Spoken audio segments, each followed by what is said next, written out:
It's been a while. I have the book right in front of me, and I don't know why I'm not flipping through. But anyway, that is such a tremendous chapter, that alone, because what he's done there is he's looked at what contemporary so-called progressive intellectuals had to say about the opportunity that World War I presented them, because they realized that this is their opportunity to plan an economy. And of course, the rationale will be we have to be as efficient as possible in prosecuting the war, and we have to make sure. The Call to Freedom is coming up next, live after the news on the Liberty Radio Network at LRN.FM.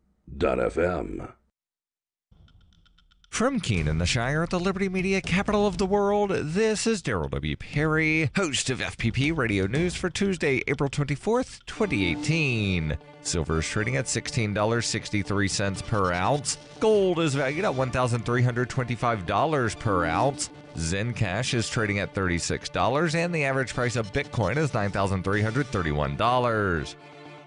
Antiwar.com reports CIA Director Mike Pompeo is on track to become the next Secretary of State after the Senate Foreign Relations Committee voted to approve him 11-9. All Republicans voted in favor, and Senator Chris Coons voted present. Senator Rand Paul was the real deciding vote, having switched sides after opposing Pompeo. Democratic Senator Coons had also initially voted no, but changed to present as a courtesy because Senator Johnny Isakson was not present and voted by proxy. Isakson's vote would have made it 11-10, but only 10-10 among present voters, which would have forced Isakson to drive back from a funeral for a second vote. Paul's change was a surprise to almost everyone. However, Senator Paul cited multiple conversations with President Trump. During the meetings, Trump assured him that he believes the Iraq War was a mistake and that the U.S. must leave Afghanistan, and that Pompeo agrees with him. President Trump has publicly expressed these positions in the past. Despite that, he's done nothing to end either of the wars. In fact, President Trump announced in August that he'd changed his mind on Afghanistan since becoming president. He said this in the process of announcing a substantial escalation of that war. Paul's reversal prevented Pompeo from becoming the first nominee since 1925 to not get the Senate panel's approval. Without Monday's vote, it was also very likely that his nomination would have failed outright, while now it appears certain.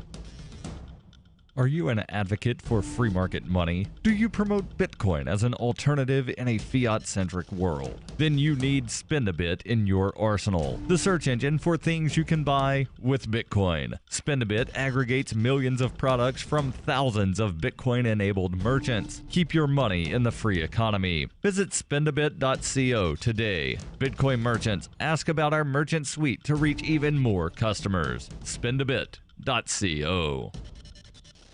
UPI reports a former Texas Juvenile Center employee who stole $1.2 million worth of fajitas was sentenced to 50 years in prison for theft by a public servant. Visiting State District Judge Manuel Benales ordered the 50-year sentence for Gilberto Escamilla, who admitted to using taxpayer money to buy fajita meat and sell it for profit while working as a purchaser for Darrell B. Hester Juvenile Detention Center. An audit report revealed Escamilla managed to shave $1,251,578 from food purchases for 9 years undetected. Escamilla was arrested in 2017 after $800 worth of fajitas, which the facility does not serve, were delivered while he was away from work at a doctor's appointment. Escamilla said in his testimony, "It was selfish. It started small and got bigger and out of control. It got to the point where I couldn't control it anymore." Cameron County Assistant District Attorney Peter Gilman asked the judge to issue the lengthy sentence to prevent other public servants from committing similar acts. Gilman said, "We feel a strong message should be sent."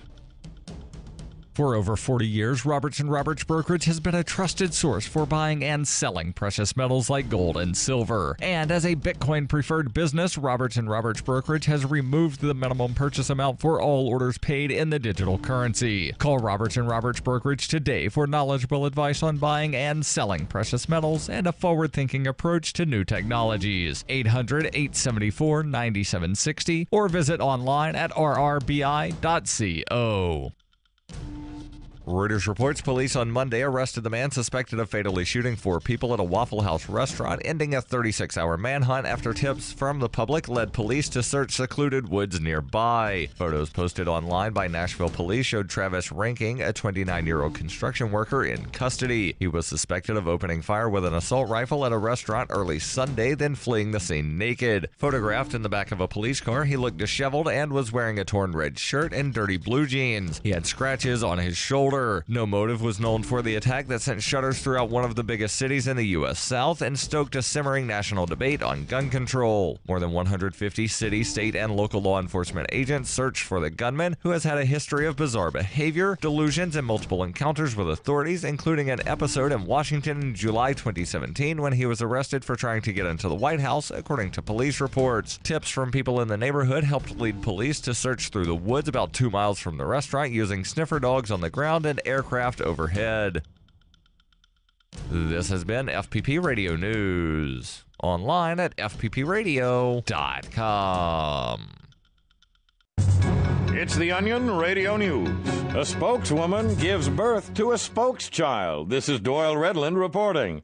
Tacoma spokeswoman Tammy Barker became the proud mother of a bouncing baby spokeschild last night. According to spokespeople, Barker, a spokeswoman for a Tacoma-based pharmaceutical firm, the birthing process was a major success.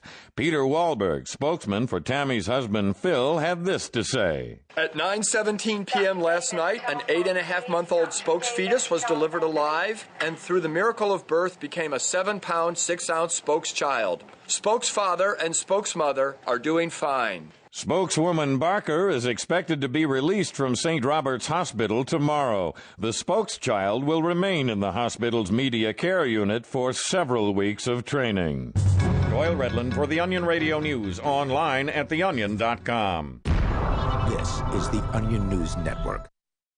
The Call to Freedom is an opinion show.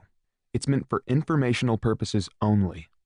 It is not licensed financial advice.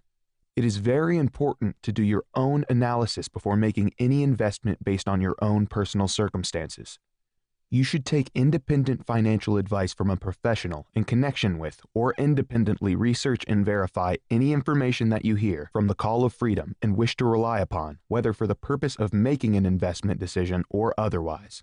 I mean, come on, guys. Duh. It's a cryptocurrency investment and a political talk radio. Of course, it's opinions. Computers are online. I'm gonna start loading software. 5, 4, 3, 2, 1. Welcome to the Call to Freedom. Broadcasting live from VerdCoin Studios on LRN FM.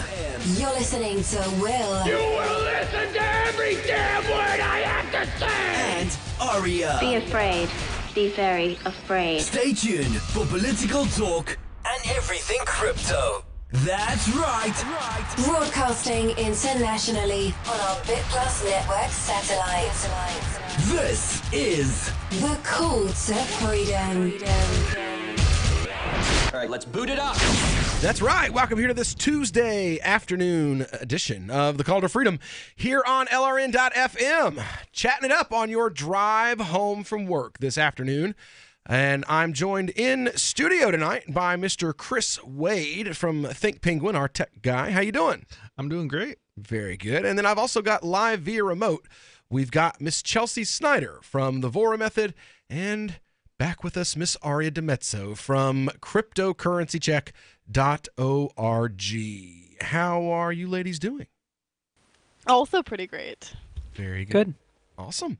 So, good to have you back, Aria. Aria, thanks. Good to be back. You, what was it, Thursday when you were like, I can't come in because I'm at the hospital and they still haven't seen me yet. Oh, no. Right. Well, no, the doctor. Well, the doctor. Not okay. the hospital. Oh, okay, I misunderstood. So you're feeling better then? Woo! Yeah. Yay. Awesome.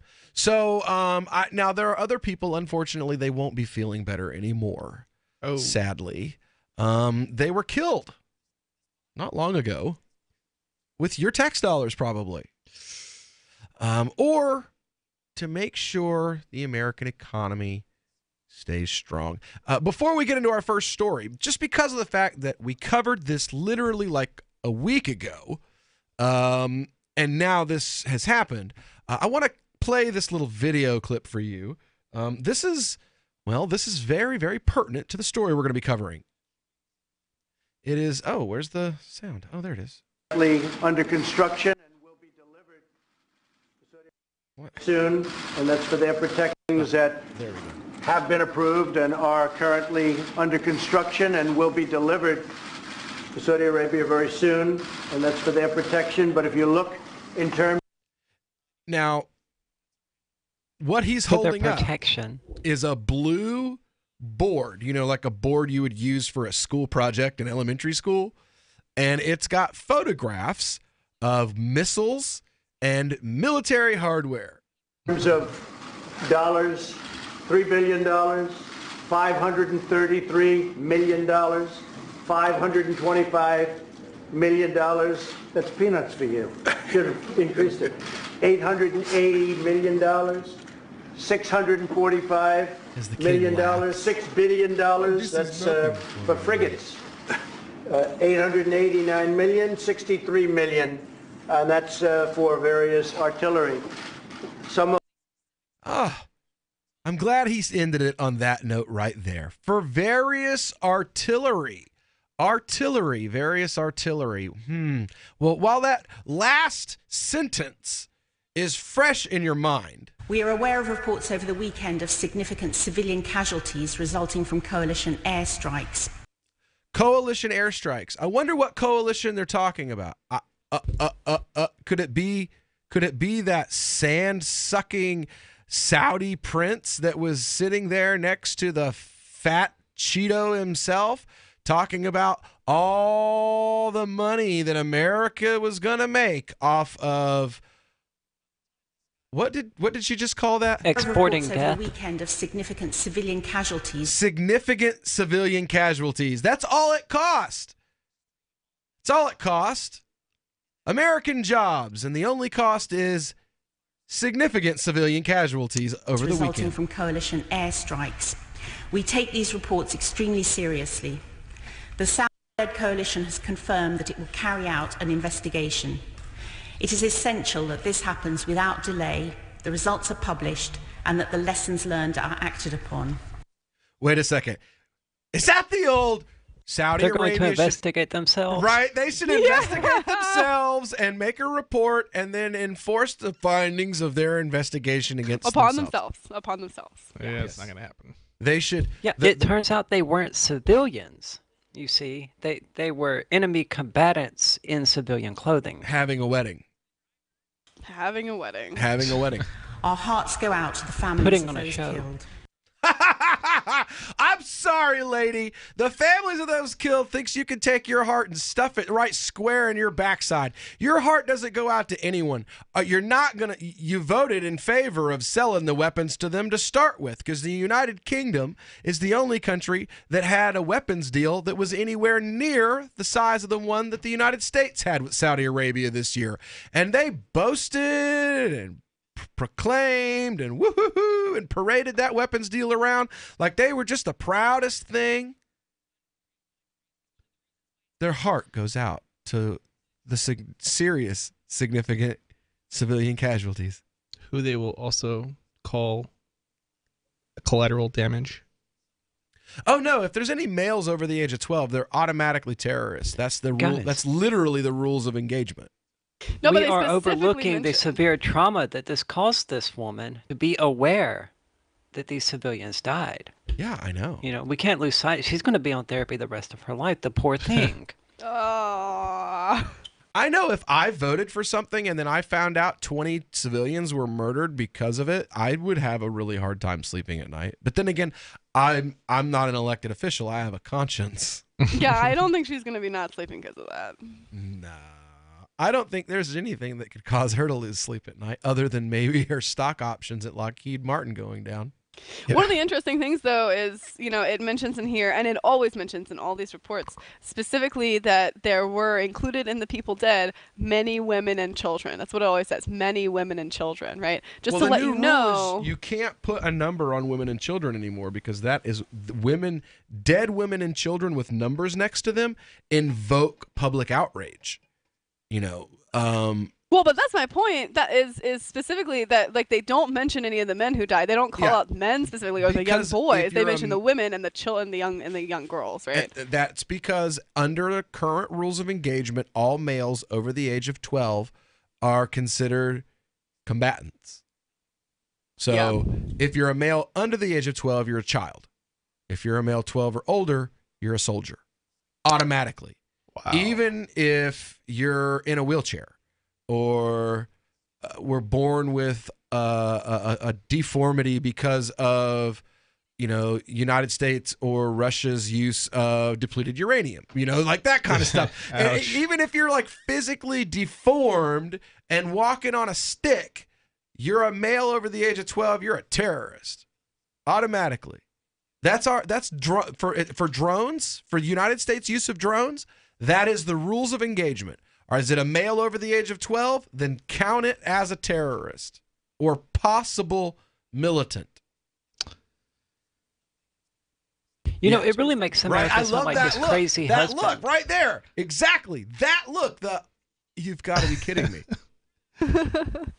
I don't know what to say. That lets me know that there's still people in this country that are human.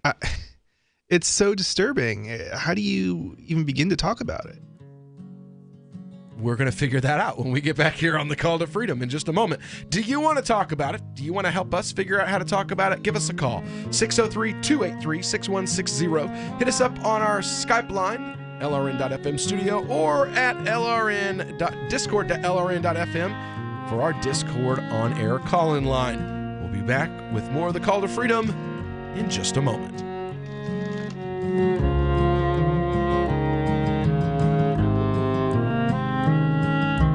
Day long while ago, I walked down the road and stood. Looking for a great real estate investment? Consider New Hampshire, which is ground zero for the Liberty Movement. Your first call should be to Mark Worden from Porcupine Real Estate. He's more than just a real estate agent. He's your New Hampshire concierge. Where are the best places to live? Do you want farm, city, the burbs, or forest? Do you want a duplex or multifamily building so that renters pay your mortgage? There are homes in all price ranges in New Hampshire, and Mark can help with financing too. Invest in liberty and property. Mark Worden can help. PorcupineRealEstate.com. Is spreading the message of liberty, cryptocurrency, and peace around the globe worth $2 per month to you?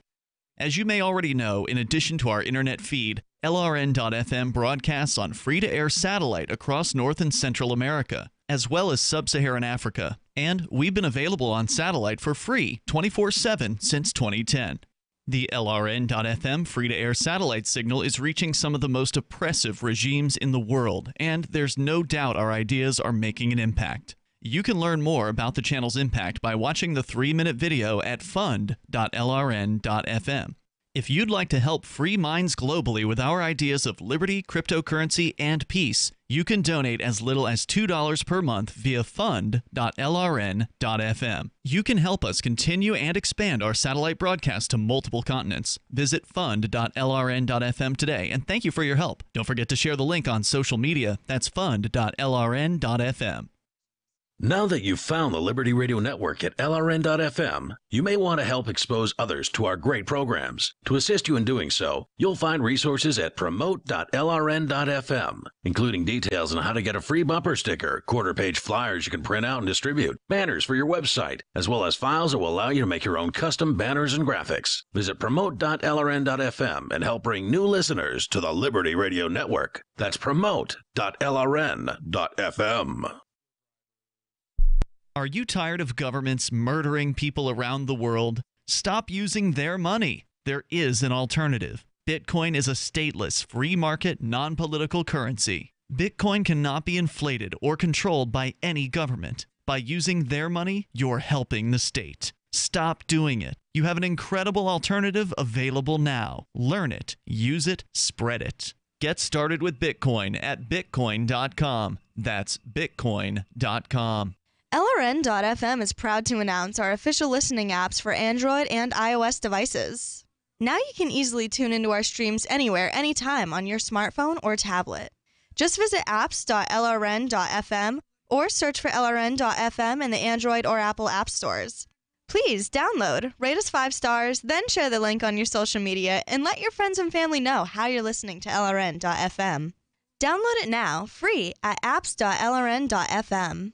An unpopular police officer thinks about committing a racially motivated offense for a little support. A middle-aged man is having the best snacks of his life, and a housefly drops everything to go stand on a watermelon slice. This is the Onion Week in Review. Noting the youth center's ping pong table and array of DVDs and Blu-rays, local youth minister Mark Kindler told reporters this week that his church's new rec room has everything a teen could want. The youth pastor revealed that the basement facility's many teen-friendly amenities include a new Wii U console, an iPod dock for the teens to play any music they like, and some comfortable recliners for those who just want to relax or do their homework after school. We've really gone out of our way to give the rec room a laid-back atmosphere. It's stocked with snacks, but sometimes at the end of the week, we'll spring for some pizza. Honestly, I wish I had a place like this when I was their age. In other news, increased violence leads the State Department to issue an advisory for Americans traveling to 1861, and an elderly lobbyist is always droning on about how little legislation used to cost in his day.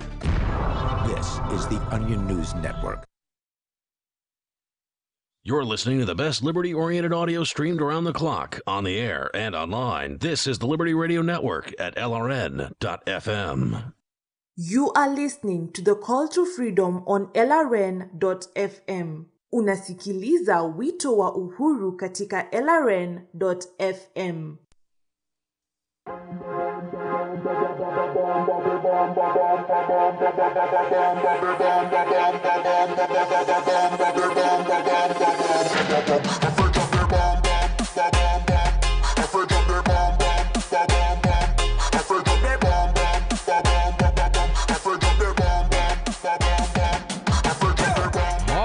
Welcome back here to the Call to Freedom here on LRN.FM. We've been broadcasting live right here from the VertCoin studio in beautiful Keene, New Hampshire. And you know what? I got a question for you folks. Are you interested in the crypto world? Are you wanting to get bought in, but you just haven't had the opportunity? You don't live close to a cryptocurrency vending machine. You don't want to have to go through all the verification processes for exchanges and all that stuff. Well, you know what? Go to Helium. It's a savings accelerator. It's really super simple. It's powered by Uphold.com. And what they've done is they've developed an algorithm. It watches the values between fiats and regular cryptocurrencies simultaneously.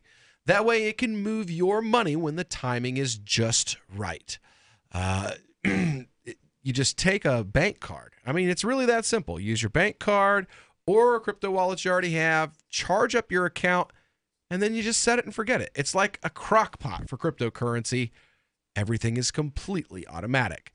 Helium, it lets your money move you. So go on over to heliumwithane.com/CTF. Again, that's heliumwithane.com/CTF. HELEUM.com/CTF. And get a thank you for being a Call to Freedom listener. So we've been listening to this, half-hearted, completely dishonest apology. Well, not apology. What do you call it when you say... Obfuscation? Like, I'm so sorry that I shot you in the face earlier while I was robbing you. I thought you were a dove. Yeah. What do you call that? Anyway, well, there's 8 more seconds of this tripe, so let's see if we can get through it without vomiting. We call upon all parties to comply with international humanitarian law. All parties? What parties? You are parties. No, not her. England is a part of the coalition. It's a Saudi-led coalition. And by coalition, they mean Saudi-led, as in we are launching the drone strikes from Saudi Arabia. No, but also not Saudi Arabia. They don't have to. But the pads that the strikes are being launched from, those were built by the U.S. And the drones themselves, those have been provided by the U.K. So that's you.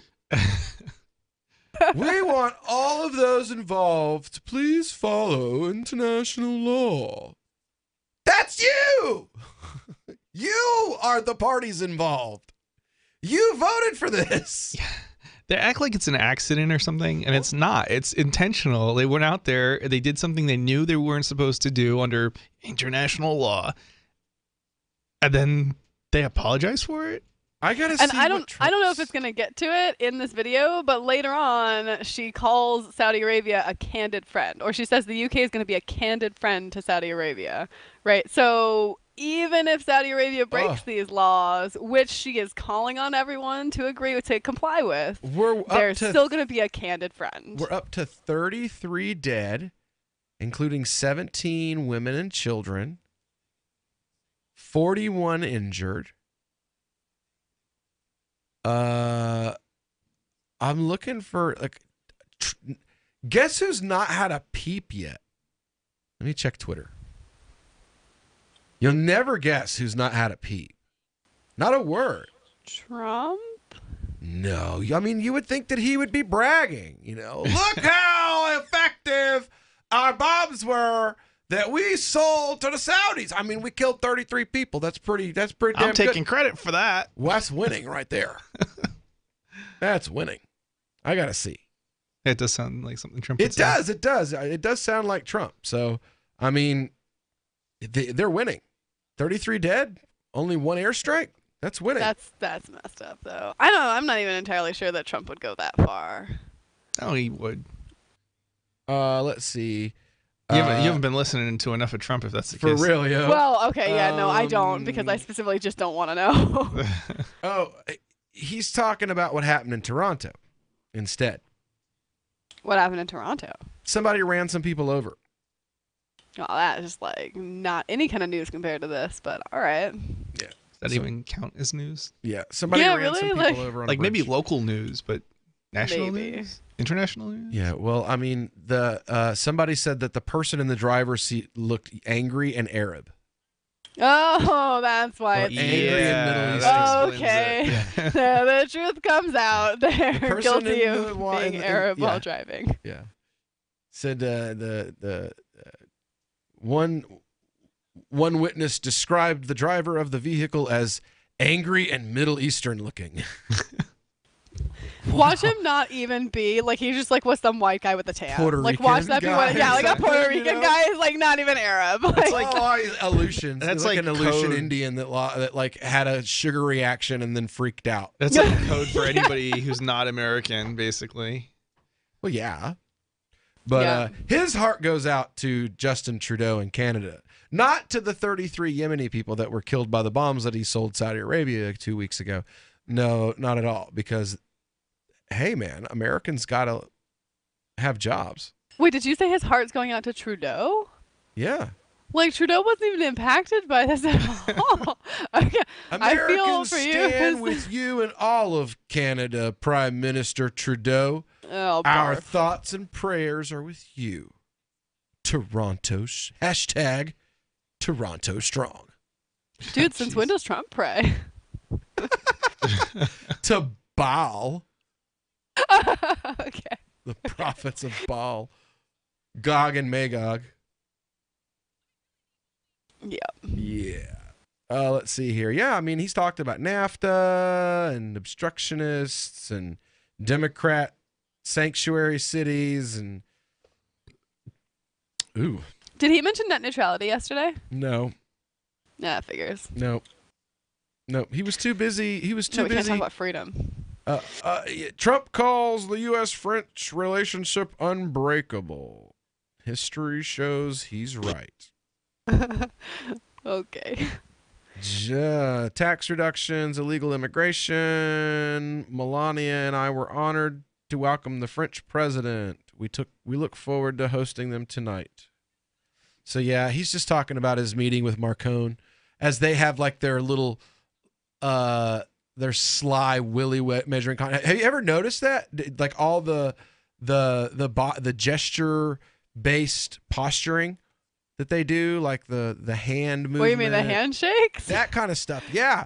Everybody knows about Trump's handshakes. Oh no, for no. sure. Marcone is like standing next to him on the thing and like reaches up and puts his hand on Trump's forearm, holding his forearm down. And it's like it's supposed to be like a power play and all this other stuff. I mean, yeah, it is. That's classic body language. If you come in to shake someone's hand and you come in from the top, that's a dominant move. Yeah, well, this is like you're Trump forcing them giving to a submit speech. by going under. This is like Trump's giving a speech, and Marcone reaches over and puts his hand on Trump's forearm, holding his hand down. And I was like, ooh, somebody just got bitched out. Since time began, tyrants have taken aim at personal liberties. Now there's a movie that aims back.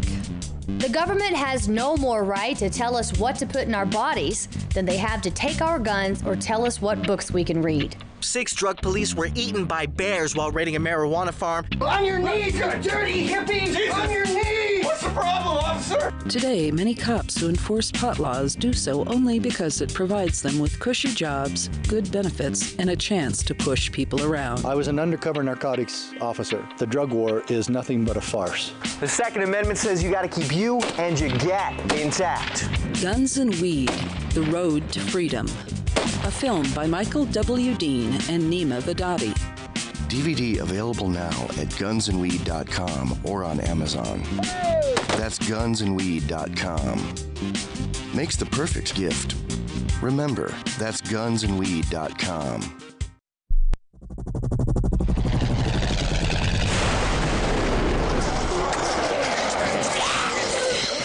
In Survivor Max 2, School Bites, Max must scavenge through a wasteland swarming with the undead. Desperate to find the medicine he needs, he discovers a community of survivors at his former school. Has he finally found the safe haven he's been looking for, or will he discover that school bites? Look for Survivor Max on Facebook, read reviews on Amazon, and read Chapter 1 at survivormax.com. This is novelist Tom Robbins. When my mother was diagnosed with glaucoma, her conservative Virginia physician told her there was only one treatment that might ease her pain and save her eyesight. That treatment was medical marijuana, which he could not prescribe. I offered to get her some and teach her how to use it effectively, but my father objected because marijuana was against the law. So my mother, who loved to read and walk in nature, was condemned to grow cruelly, unnecessarily blind. Tragedies like this happen all the time, but they don't have to keep happening.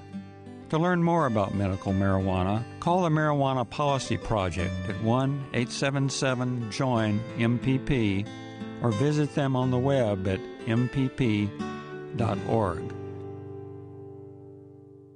There are lots of ways to listen to Free Talk Live. Our podcast has been around since podcasts began, and now the FTL feed is loaded with content besides our full show archives. Did you know that we make it easy for you to customize your podcast subscriptions? We have different feeds, one that includes only our full shows, one with just the Daily Digest, and one with just the Edgington Post. You decide what you listen to. It's quick and easy to customize your feeds at feeds.freetalklive.com. That's feeds.freetalklive.com. Why did you move to the Shire? I moved here to the Shire because there's other people around who take liberty just as seriously as I do.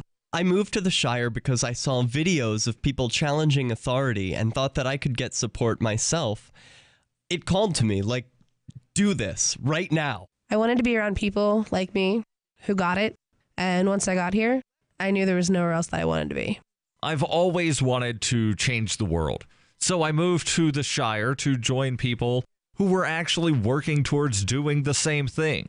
The people here are awesome, loving, and positive. It was for the adventure and for the feeling of something important is happening here, and I just wanted to come to sort of be part of that. Visit ShireSociety.com to read and sign the Shire Society Declaration and learn the reasons why, if you love liberty, you should immigrate to the Shire. Plus, add yourself to the Shire map at ShireSociety.com. That's ShireSociety.com. Do you love Twitter? Make sure you favorite the LRN.FM Twitter account so you can receive our tweets at twitter.lrn.fm. That's twitter.lrn.fm. You are listening to The Call to Freedom live on LRN.fm. تستمعون إلى نداء للحرية مباشرة على LRN.fm.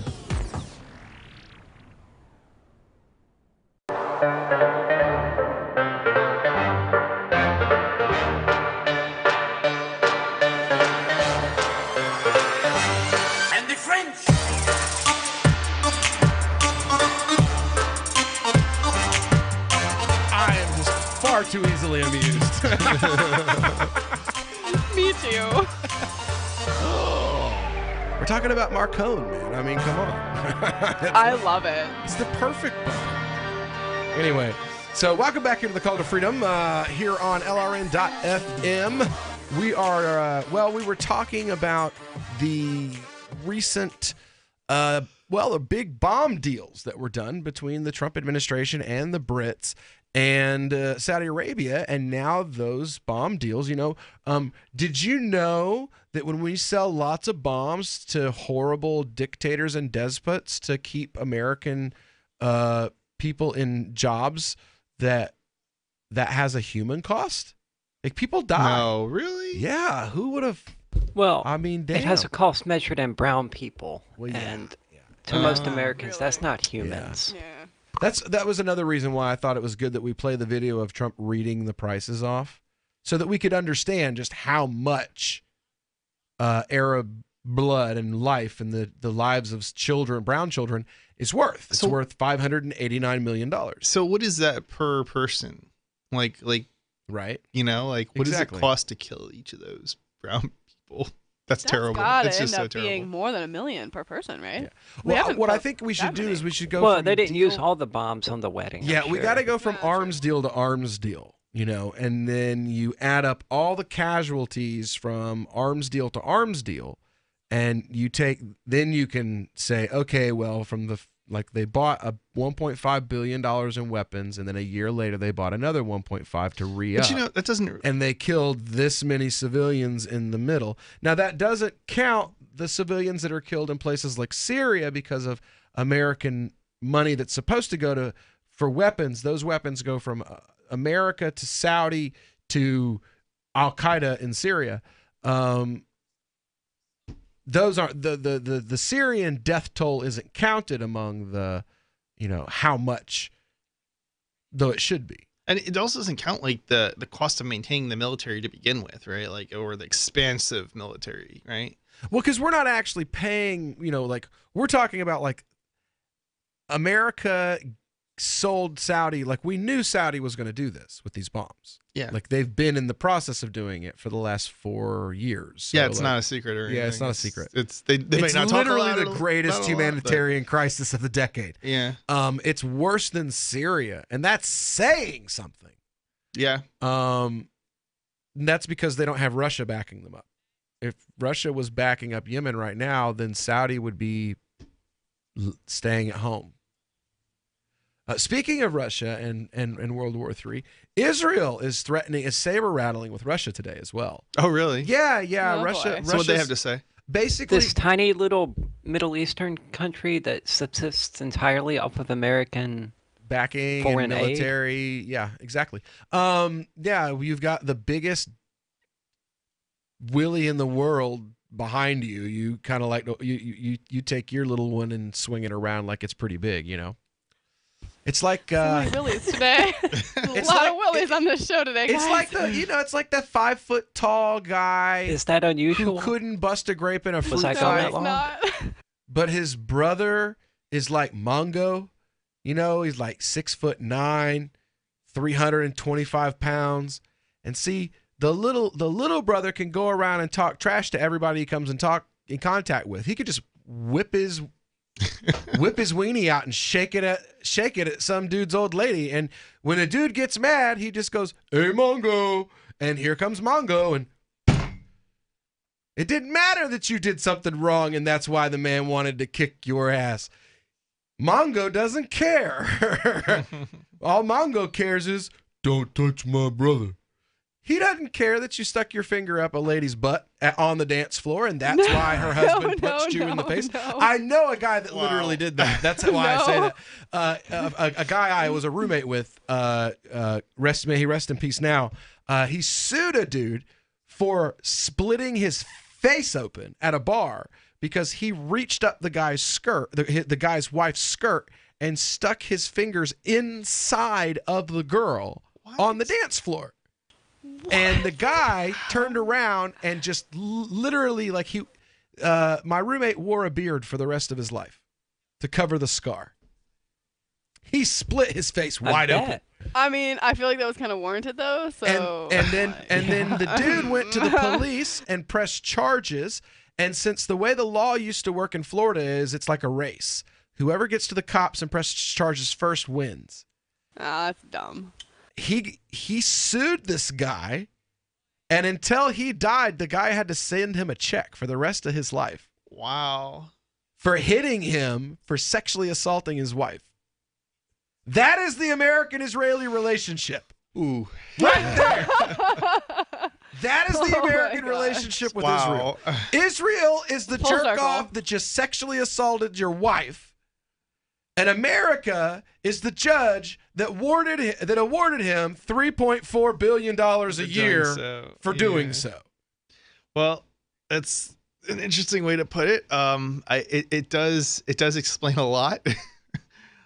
Putting it in that perspective, they do, yeah, yeah. They're small. It's a small country, but they need to create conflict in order to keep the Americans coming back and funding them and so on. Yeah, exactly. By the way, I want to read a little bit more of this article that we were covering. Oh yeah, this article is gold.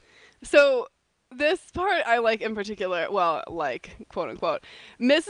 Baldwin called for a political settlement to the conflict as the only way to bring long-term stability to Yemen. So bombing them, right, only way to bring stability. She did not explicitly criticize Saudi Arabia or even say that she condemned the attack. Instead, she addressed her words at all sides of the conflict, saying the Yemeni parties must engage constructively and in good faith to overcome obstacles and find a political solution to end the conflict. So if you're getting bombed, it is your responsibility to make people not bomb you anymore.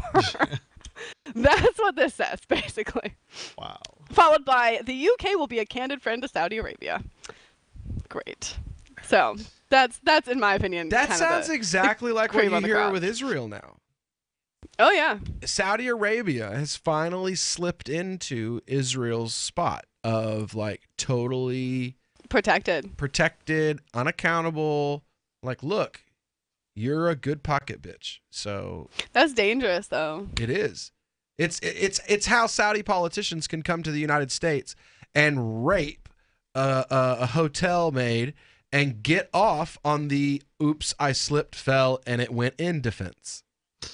And that literally was this a real case? It's a real case in New York. 2 or 3 years ago, it was either a Saudi prince or a Saudi diplomat raped a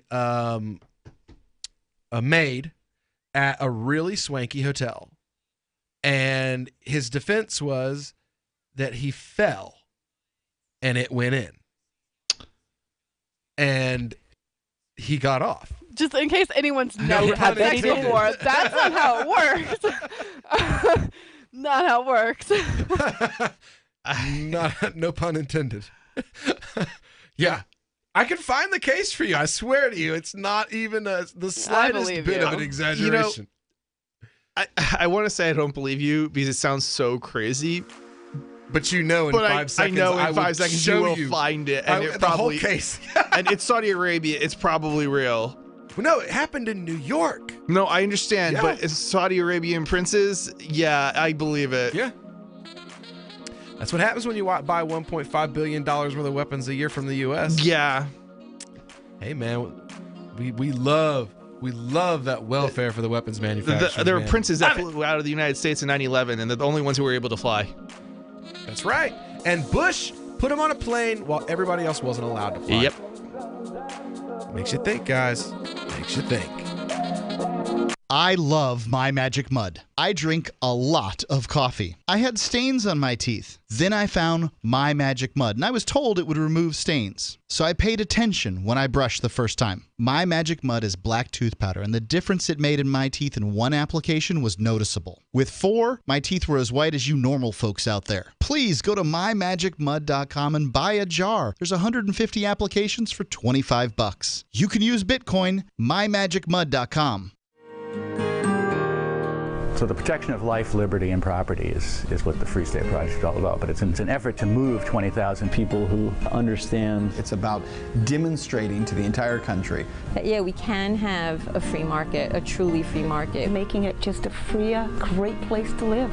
It's the world's largest voluntarist libertarian community, and it's only getting bigger. That's amazing, to be able to move to a place where other people passionately believe in being free and independent. What the Free State Project is managing to do, though, is to put their money where their mouth is. It's physically getting up across the country and saying, let's go someplace and let's demonstrate the power of these ideas. There's a lot of kind of philosophy that surrounds liberty. There's a lot of thinking about it and talking about it. But here in New Hampshire, people are doing it. 101 Reasons Liberty Lives in New Hampshire, a documentary by Free State Project early movers. Watch it free at 101reasonsfilm.com. 101reasonsfilm.com. LRN.FM now has a Discord. Discord is a free text and voice chat platform, and we now have our own server with a bunch of channels at discord.lrn.fm. You can join other listeners as they chat about various things during our live shows, or anytime, day or night. Discord software is available cross-platform, so you can have it on whatever device you want and take your chats anywhere. Join our Discord at discord.lrn.fm. That's discord.lrn.fm. Ross Ulbricht was convicted in early 2015 of running the infamous Silk Road Underground Market. The Silk Road was a gift to humanity and helped reduce the harms brought on by drug prohibition. For this good deed, Ross has been sentenced to life in prison with no possibility of parole. Now, an appeal is Ross's only chance, and he needs your support. Please visit freeross.org, where you can contribute via various methods, including Bitcoin. Visit freeross.org. That's freeross.org. Did you know you can get news updates about what's happening with the Liberty Radio Network delivered in the way you prefer? You can sign up for our email updates at updates.lrn.fm. Plus, you can stay in the loop by joining our Facebook profile at facebook.lrn.fm or follow us at Twitter at twitter.lrn.fm. It's all free, so sign up now at updates.lrn.fm for news updates delivered to your email box, facebook.lrn.fm to follow our Facebook page, and twitter.lrn.fm to receive our tweets. Never, ever send a follow-up email asking, "Did you get my email?" Email 101. If it didn't bounce back undeliverable, it got where you sent it. And avoid transmedia pestering, like calling to ask, "Did you get my email?" or emailing to say, "I left you a voicemail." If your emails and voicemails aren't being acknowledged, your problem isn't technology, it's technique. Is your message concise and understandable? Have you boiled it down to seem as relevant as possible to the recipient? In other words, is it the opposite of spam or junk mail? All of this really matters if you're a job seeker. But even if you're not, with money and attention so scarce now, effective communication skills have never been more important. For more tips, hit survivalspeech.com. I'm Holland Cook. You can put the Liberty Radio Network on the air in your area. Visit broadcast.lrn.fm to learn how. Broadcast.lrn.fm. This is Angel Clark, and you're listening to The Call to Freedom on LRN.fm.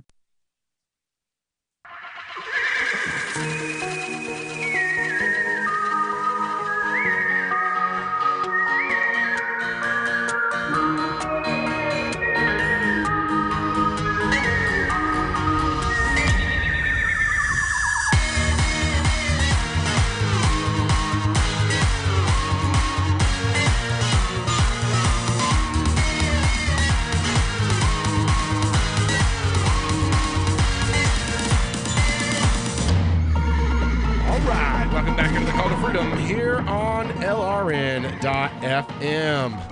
We're broadcasting live from the VertCoin studio right here in a beautiful Keene, New Hampshire.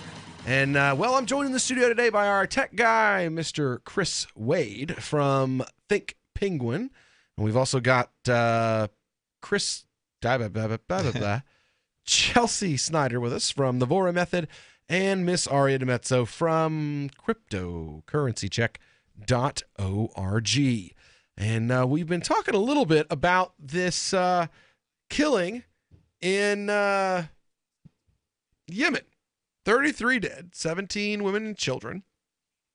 through Saudi coalition airstrikes. And just so you know, the Saudi coalition is Saudi Arabia, the United States, Israel, and the United Kingdom.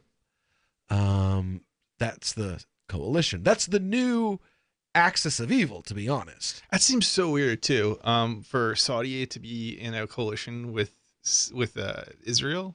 Saudi has been very, very clear about the fact that if Israel ever wants to bomb Iran, they're welcome to use Saudi Arabia's ports to park their ships.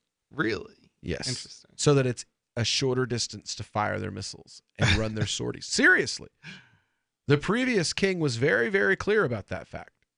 You are welcome if you ever want to bomb our business competition in the oil markets. Please park your ships in our ports and run your planes. I have a from question. there. I know. Was it Iraq and the last Saudi king that stood up to Israel was King Faisal, and he was murdered in the 1980s by a member of the royal family because he told the United States, if you don't get out of the Israeli-Palestinian conflict, I will turn off the oil. And then Carter's response was the Camp David Accords. So Faisal turned off the oil. And when Reagan got elected, Reagan called him on the phone and he says, you can turn the oil back on or we will send fighter planes over and we will take the oil from you. And Faisal's response was, my family and my people just one generation ago lived in the deserts and herded goats. We are happy to go back to that again. Well, it turns out he didn't ask the rest of the royal family if they were happy to go back to that again. And they totally were not okay with going back to that again. So a cousin poisoned him. Wow. Jeez. And as soon as he was dead, the new king the first thing the new king did was go over and turn the faucet back on and get the oil going back for America. And America and Saudi have had this, like they were involved in the thing with Afghanistan, Israel and Saudi Arabia. And it was all like, well, Saudi doesn't want it to be seen publicly. And Egypt didn't want it to be seen publicly that they were working with Israel. But that was in 1980, man. It's 35 years later. At this point, it's public. The internet changed everything, and now they do it openly, and the people just are like, well, what can you do? Yeah. So at what point, though, do you just, like, bomb your own enemies yourself? Like, why do you got to invite some other people to bomb your enemies for you from your land? Why Like, pay for it if you can get somebody else? Because weapons are expensive, yo. Okay, I guess that makes sense. But you What gotta the use hell them. are you going to drop a $7 million bomb if you can get somebody else to do it? But No, they no, no, don't they okay. have like expiration dates? Don't you have to use them at some point anyway? Right? Like, isn't that why the U.S. is so heavily involved in wars every so many years? Because they got to use up their, The munitions, yeah. We paid for this stuff. You got to do something with it. Right. Yeah. But then, like, if these people Environmentalists won't let use us your use land, to clear land anymore, so. But if they use your land to bomb your enemies are going to bomb you back on your land. They're not going to bomb them back, you know? No, that's not always what happens, though. Because what happens is, like, we have been giving and selling weapons to Saudi Arabia to bomb Yemen with for a decade now. Well, but So that's what different happens because we're across an ocean. But the Well, like, so- terrorists still come here and try to attack us because the bomb falls on their village and it explodes, and the shrapnel has a big old piece that says "Made in the USA" on it. Yep. Yeah, And they're it like, does, yeah. "We must kill America! They kill my daughter!" Yeah, America did kill your daughter, yo. Like, we want to be able to buy a brand new bicycle and an Xbox One and a cell phone for our daughter, so we're willing to make the bombs to put a paycheck in our pocket that kill your daughter. And somehow that makes us morally superior. That just so sums up the reality of the situation and how America works. It's amazing. And the Muslim community is the same way, man. I tell them all the time, you people vote for Democrats because of the fact you're willing to sell out your own overseas to protect your own ass here. That's what that is. You want to protect yourself here. You want to say, oh, well, my life is comfy here. It's okay that I vote for this guy that says he's going to bomb this Muslim country over here because he says nice things to me here, and that makes my life easy here. Okay, so basically, because you can't handle somebody saying mean things to you, you can justify the murder of women and children because you don't want to be triggered. I mean, that's what it all comes down to: is people's emotions and not wanting to be offended, not wanting mean things to be said to them. They just can't handle it. People are selfish. That's just human nature. That totally has got to bring us into the next story that I wanted to cover. We weren't going to get to it, but I want to hit this now. We're going to play this. It's a little over a minute long, but speaking of triggered. Officials from the Aurora Library and the city's mayor are apologizing after a poetry exhibit included what some say is an Islamophobic display encouraging violence against Muslim women. CBS 2's Charlie DeMar picks up the story from Aurora.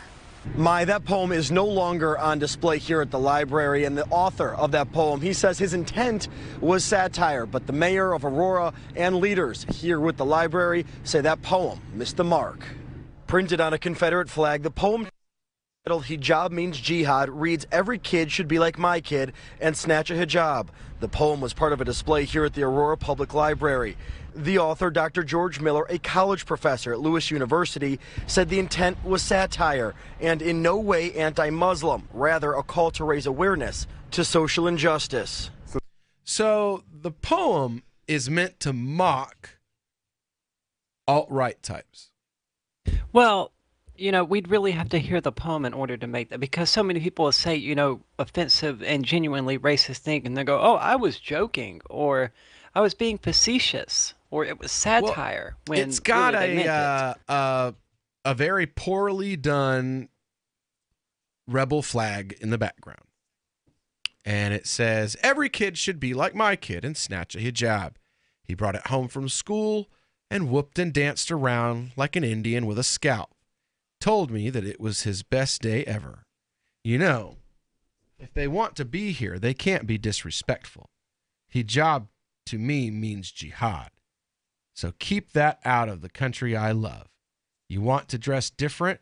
Do it in the privacy of your home, not right in my face. And what he's doing is he's taking all these old arguments that were that's used. not even subtle. Well, that's an argument that used to be used against gay people. Yeah. He's using all the arguments that were used against people before the Muslims. It definitely sounds like satire to me. And he's showing, look, this is no different than all the prejudices that came before. First, it was the Native Americans whooping like a savage. So hold on. So we Americans have become too sensitive to injustice to fight injustice. Yes. Yes. Great. Yes. Now a poem. That's going to end well. Meant to mock bigotry, meant to mock and degrade prejudices, will be censored because people don't have the ability to read or understand satire. This is what it was. This was the argument that was made by the Council of American Islamic Relations was, what if a young Muslim kid reads that and needs to have it explained to them? Then you do your job as a parent and a teacher and you explain it. Jesus Christ. Yeah. But honestly, it would be my guess that actually if a similar poem were written about, how there's prejudice against women, I doubt it would have been taken down. It would be my very strong guess that these people absolutely understood what it was saying. Christ, they understood it. They left piss Christ, So I mean, if you can leave piss Christ, why can't you leave this? I mean, this is ridiculous. And it's just because it's about brown people. I mean, literally, this guy is making fun of bigotry. And he's being censored because people are too stupid to understand that, or because they're afraid that they'll have to explain, well, there are bigots in the world, and this guy is trying to make fun of them. Well, that kid might feel bad. It seems like a worse idea to censor it than to let it be out there in the open. I mean, it is almost always a worse idea to censor. It's always a worse idea to censor. It seems like such a terrible idea. It's called the idea. Streisand effect. Any attempt to censor something or keep, bad publicity down. Join Daryl W. Perry on Peace, Love, Liberty Radio as he brings you news, views, and opinions while promoting the ideas of peaceful interaction. Can one really own an idea? And I say no. Let's think about and go through the thought process of why I say that you can't own an idea. There have been lawsuits between Victoria's Secret and the Susan G. Komen Foundation over pink. Not the singer Pink. It's the word and the color that has caused Victoria's Secret and Susan G. Komen to go to court. The Lance Armstrong Foundation and some other entity wound up going to court over the color yellow and the word strong. It's pretty ridiculous when people can start claiming to own colors and the words of colors. Peace, Love, Liberty Radio. Online at fppradio.com. Imagine someone in your community getting in their car, turning on the radio, and hearing the Liberty Radio Network. You can make that vision a reality with your own micro radio station. Visit broadcast.lrn.fm to learn how you can put our programs on the air in your area. You can have LRN.FM running around the clock, and you can even add in your own local shows. Building a radio station is simple, but programming isn't. That's where LRN.FM comes in. Learn more at broadcast.lrn.fm. That's broadcast.lrn.fm. So you've signed the Shire Society Declaration and are planning your move to New Hampshire to be around more liberty-oriented people. Next, sign up for the Shire Society Forum at forum.shiresociety.com. There are a bunch of people there who are already in the Shire, and they want to meet you. If you're already in the Shire physically, you should also come by the forums. Remember, not everyone uses Facebook. New people are signing up for the Shire Society Forum every month, so drop in and say hello at forum.shiresociety.com. More of the Call to Freedom is coming up next, live after the news on the Liberty Radio Network at LRN.FM. From Keene in the Shire, the Liberty Media capital of the world, this is Daryl W. Perry, host of FPP Radio News for Tuesday, April 24th, 2018. Silver is trading at $16.63 per ounce. Gold is valued at $1,325 per ounce. Zencash is trading at $36, and the average price of Bitcoin is $9,331.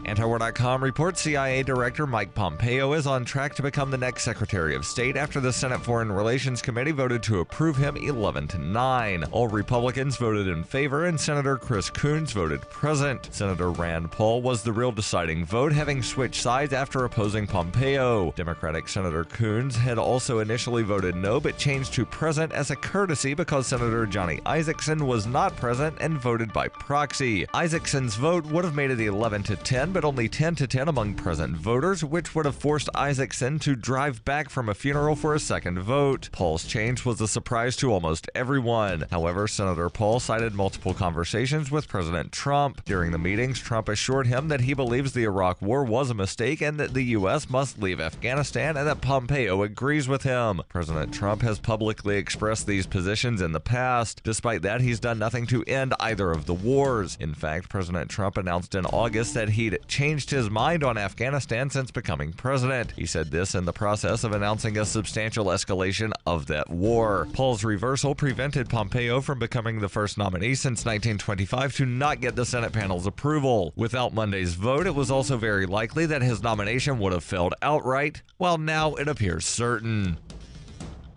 Are you an advocate for free market money? Do you promote Bitcoin as an alternative in a fiat-centric world? Then you need Spendabit in your arsenal, the search engine for things you can buy with Bitcoin. Spendabit aggregates millions of products from thousands of Bitcoin-enabled merchants. Keep your money in the free economy. Visit spendabit.co today. Bitcoin merchants, ask about our merchant suite to reach even more customers. Spendabit.co.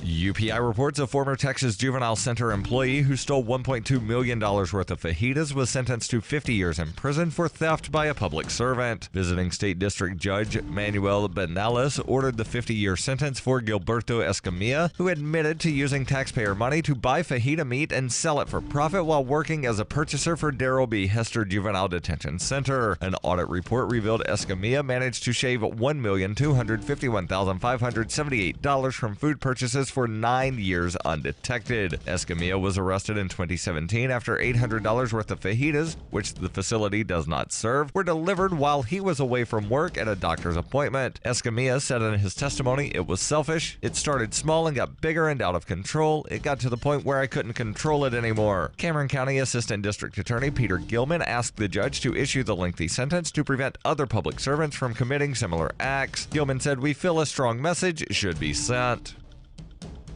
For over 40 years, Roberts & Roberts Brokerage has been a trusted source for buying and selling precious metals like gold and silver. And as a Bitcoin-preferred business, Roberts & Roberts Brokerage has removed the minimum purchase amount for all orders paid in the digital currency. Call Roberts & Roberts Brokerage today for knowledgeable advice on buying and selling precious metals and a forward-thinking approach to new technologies. 800-874-9760 or visit online at rrbi.co. Reuters reports police on Monday arrested the man suspected of fatally shooting 4 people at a Waffle House restaurant, ending a 36-hour manhunt after tips from the public led police to search secluded woods nearby. Photos posted online by Nashville police showed Travis Ranking, a 29-year-old construction worker, in custody. He was suspected of opening fire with an assault rifle at a restaurant early Sunday, then fleeing the scene naked. Photographed in the back of a police car, he looked disheveled and was wearing a torn red shirt and dirty blue jeans. He had scratches on his shoulder.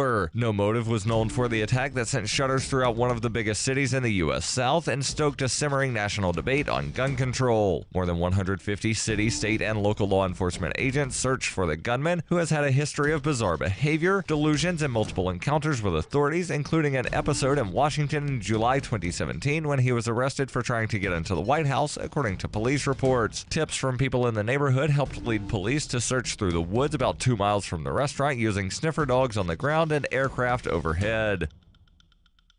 This has been FPP Radio News. Online at fppradio.com. Captain Actual America is overweight and hopelessly in debt, and the Richie Rich comic strip introduces a new, even gayer character. As if you needed another reason to remain in your isolated and socially degenerative cocoon, this is the Onion Week in Review, Comics Edition. Sources confirmed Tuesday that the Comic Book and Sci-Fi Expo Comic-Con was once again marred by BullyCon, an increasingly popular event held in the same convention space. Now in its 5th year, BullyCon reportedly drew more than 125,000 tormentors from across the nation, all of whom were bent on beating up and torturing those attending the many comic book, television, and movie panels at Comic-Con. When this got started, it was just a couple of friends who wanted to beat the shit out of some Joss Whedon fans, but now there are thousands of us ruining Walking Dead panels, taunting Harry Potter nerds, and really making some video gamers' lives completely miserable. I don't necessarily need to travel to San Diego to slap a copy of Spider-Man out of some pussy's hands, but there's something really special about coming together with people who dig the same sort of cruelty you do. The Call to Freedom is an opinion show. It's meant for informational purposes only. It is not licensed financial advice. It is very important to do your own analysis before making any investment based on your own personal circumstances. You should take independent financial advice from a professional in connection with or independently research and verify any information that you hear from the Call of Freedom and wish to rely upon, whether for the purpose of making an investment decision or otherwise. I mean, come on, guys. Duh. It's a cryptocurrency investment and a political talk radio. Of course, it's opinions. Hold. Hold. Hold.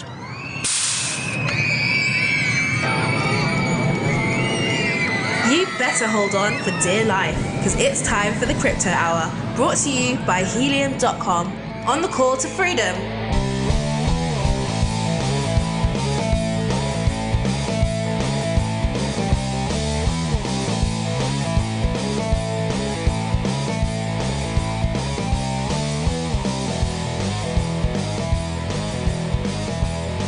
All right, welcome here to the Crypto Hour on the Call to Freedom here on LRN.FM. So we got some stories going on. There have been some hackings. A couple things. First one here is, this is coming from Double Pulsar from Kevin Beaumont. Guaranteed 2-minute read. I love that. I love these tech articles where it tells you, like, we guarantee you can read this in 2 minutes or less.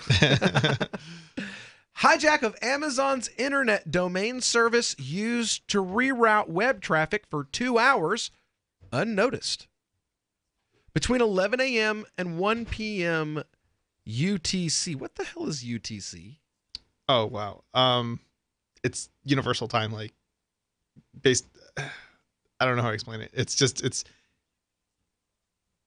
Eastern time. No, it's no. It's we're so many hours from a central time 00 or something. It's okay, whatever. Yeah, it doesn't matter. Anyway, between 11 a.m. and 1 p.m. UTC today, DNS Traffic, the phone book of the internet, routing you to your family favorites, your favorite websites, was hijacked by an unknown actor. The attacker used BGP, a key protocol used for routing internet traffic around the world, to reroute traffic to Amazon's Route 53 service, the largest commercial cloud provider who count major websites such as Twitter.com as customers. They rerouted DNS traffic using a man-in-the-middle attack using a server at Equinix in Chicago. From there, they served traffic for over 2 hours.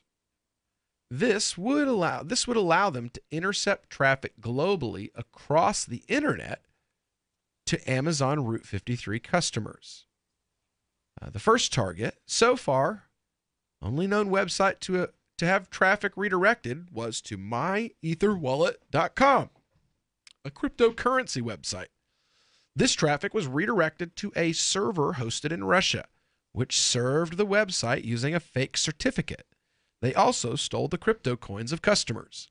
The attack only gained a relatively small amount of currency from myetherwallet.com. However, their wallets in total already contained over 20 million pounds in other currencies. Oh, whoever the attackers are, they definitely are not poor. There's a BGP attack. That's okay. Mounting an attack of this scale requires access to BGP routers.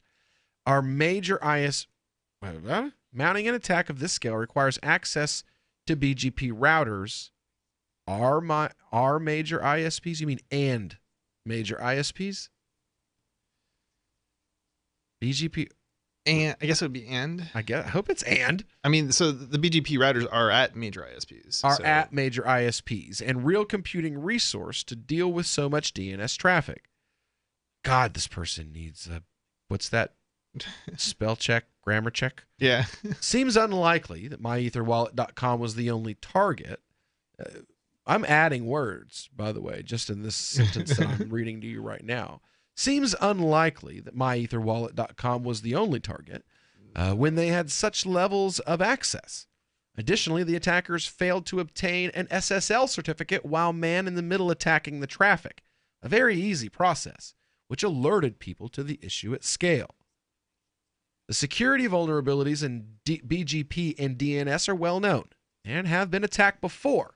This is the largest scale attack that I've seen which combines both, and it underscores the fragility of internet security. It also highlights how nobody noticed until the attack stopped. That's a real blind spot. How did nobody notice until the attack stopped? Okay, so when they say fake certificate, I want to say that on your computer, if I understand what happened, it should have come up with a warning message saying this certificate is not valid or something to that effect. They faked a certificate somehow. Yeah, Chrome certainly would have. Right, it should have. Like, it should have been obvious the moment that it was. I mean, yeah, but see, well, there's a chain. I mean, you can't just create a certificate and trick people's computers because Chrome will check the next link in that chain. Right. Until it gets all the way back to the source, someone like Komodo or some trusted. What I'm thinking issuer. is it's like a self-signed certificate, or if it's a self-signed certificate, but even that gets an alert. Yeah, right, exactly. But that's what I mean, right? So, like, I would think it should scream at you. Like, how can it go unnoticed? If it was unencrypted, yeah, sure, no problem, it would go unnoticed. Well, we've got more on the story here from CoinDesk. That's how I ended up with the story on CoinDesk. Basically, My Ether Wallet is a web app for storing and sending Ether and Ethereum-based tokens. For those of you who are listening that don't already know that. There was $152,000 worth of Ethereum stolen. At 7:29 a.m., within 15 minutes of when the hack began, they were already tweeting a couple of DNS servers hijacked to resolve my Ethereum wallet users to be redirected to a phishing site. This is not on my Ethereum wallet side. We are in the process of verifying which servers to get it resolved ASAP. Did they maybe? I'm trying to think how they did this. Maybe they did a redirect. Well, if they changed the DNS, maybe the site that they accessed, they had a certificate for it that wasn't self-signed, but it wasn't the real site. So maybe that's how they did it. Huh. This one says one Twitter poster said this morning around 8:30 a.m. Eastern Standard Time, quote, "As soon as I logged in, there was a countdown for about 10 seconds, and ATX was made sending the available money I had on the wallet to another wallet," and then gives the wallet address. I have no idea what happened. Mickey Sakachi, lead developer at blockbits.io, attempted to explain the attack in a post on the Ethereum subreddit. "Do not use myethereumwallet.com if you're using a Google public DNS at this moment," he wrote. "It seems these DNS servers are resolving the domain to a bad server that can steal your keys." His explanation fits the My Ethereum Wallet's assertion that the attack has nothing to do with My Ethereum Wallet, but rather with the DNS servers and their ability to resolve website URLs to the appropriate IP addresses. It sounds like to me like you went out and requested the domain name. You got the IP back for that domain name. It's HTTP, and then it just redirects to another site with an SSL certificate. That's what it sounds like is happening, or something like that anyway. You're the tech guy, yo. You're lucky I can even write email. I don't know. They don't really give you a whole lot of information, and like the reporting is kind of terrible most of the time. So it's like it's not the reporting that's terrible; it's the grammar. Oh my god. Well, you can have both. Well, I mean, the people reporting it almost certainly didn't understand what they were reporting either. Right. How do you get a job writing for a tech magazine and then write an article about something you have absolutely no clue about? How stupid do you get? And then you apply for the job, and if you get the job, well, that's how. Really. The bosses are really stupid then. I mean, the people who actually have the experience don't go and get those jobs. Exactly. Right. Those who can do. Yeah. Those who can't, blog. Exactly. And teach now. The new 4th edition of Healing Our World, The Compassion of Libertarianism, will take your understanding of liberty to a deeper level and has over 1,300 updated references, new cartoons, and a foreword by Dr. Ron Paul. With discounts for multiple book purchases, the 4th edition of Healing Our World is a great gift for the liberals, pragmatists, environmentalists, and Christians in your life who think libertarianism is cold-hearted. Get yours today at healing.freetalklive.com and use promo code FTL for a $5 discount. Is spreading the message of liberty, cryptocurrency, and peace around the globe worth $2 per month to you? As you may already know, in addition to our internet feed, LRN.FM broadcasts on free-to-air satellite across North and Central America, as well as Sub-Saharan Africa. And we've been available on satellite for free 24/7 since 2010. The LRN.FM free-to-air satellite signal is reaching some of the most oppressive regimes in the world, and there's no doubt our ideas are making an impact. You can learn more about the channel's impact by watching the 3-minute video at fund.lrn.fm. If you'd like to help free minds globally with our ideas of liberty, cryptocurrency, and peace, you can donate as little as $2 per month via fund.lrn.fm. You can help us continue and expand our satellite broadcast to multiple continents. Visit fund.lrn.fm today, and thank you for your help. Don't forget to share the link on social media. That's fund.lrn.fm. The 3 most important things you can do for LRN.FM are: 1. Let your friends know you're listening to LRN.FM on your social networking profile. 2. Buy the things you buy online through shop.lrn.fm. 3. Give $5 a month to the AMP program at amp.lrn.fm. It's my firm belief that the AMP program is the best use of your charitable dollar among liberty-oriented groups. Support all your favorite organizations, but make sure you give $5 a month to the AMP program at amp.lrn.fm.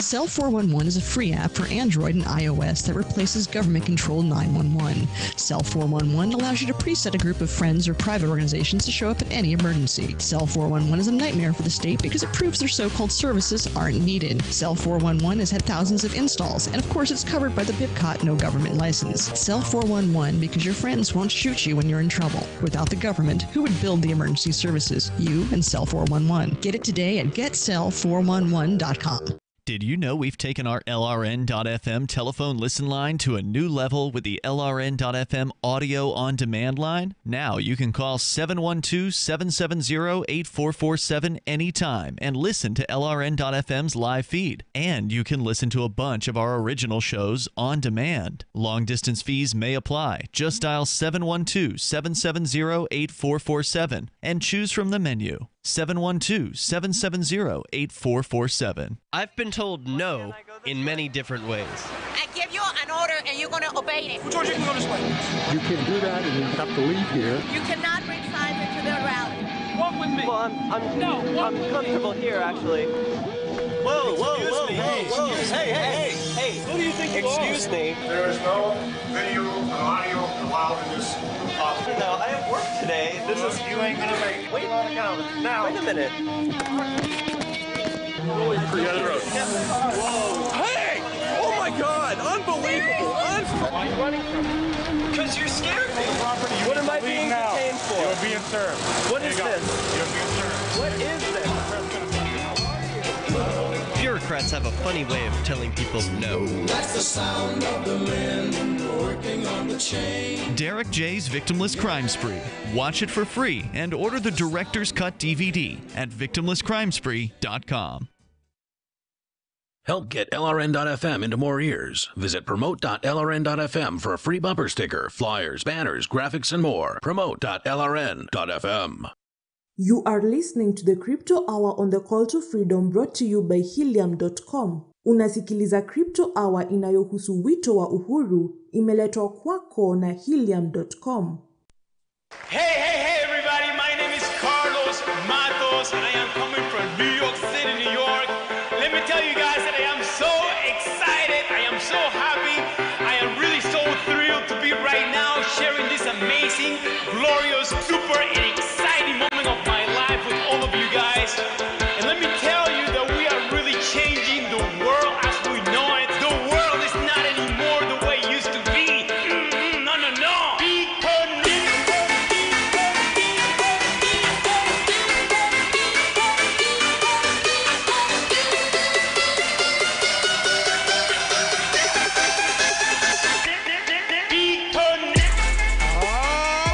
Welcome back into the Call to Freedom here on LRN.FM. Broadcasting live from the Vertcoin studio right here in beautiful Keene, New Hampshire. And we've been talking about, the scam of the day. So, of course, we had to play the theme song for the biggest scam of the year so far.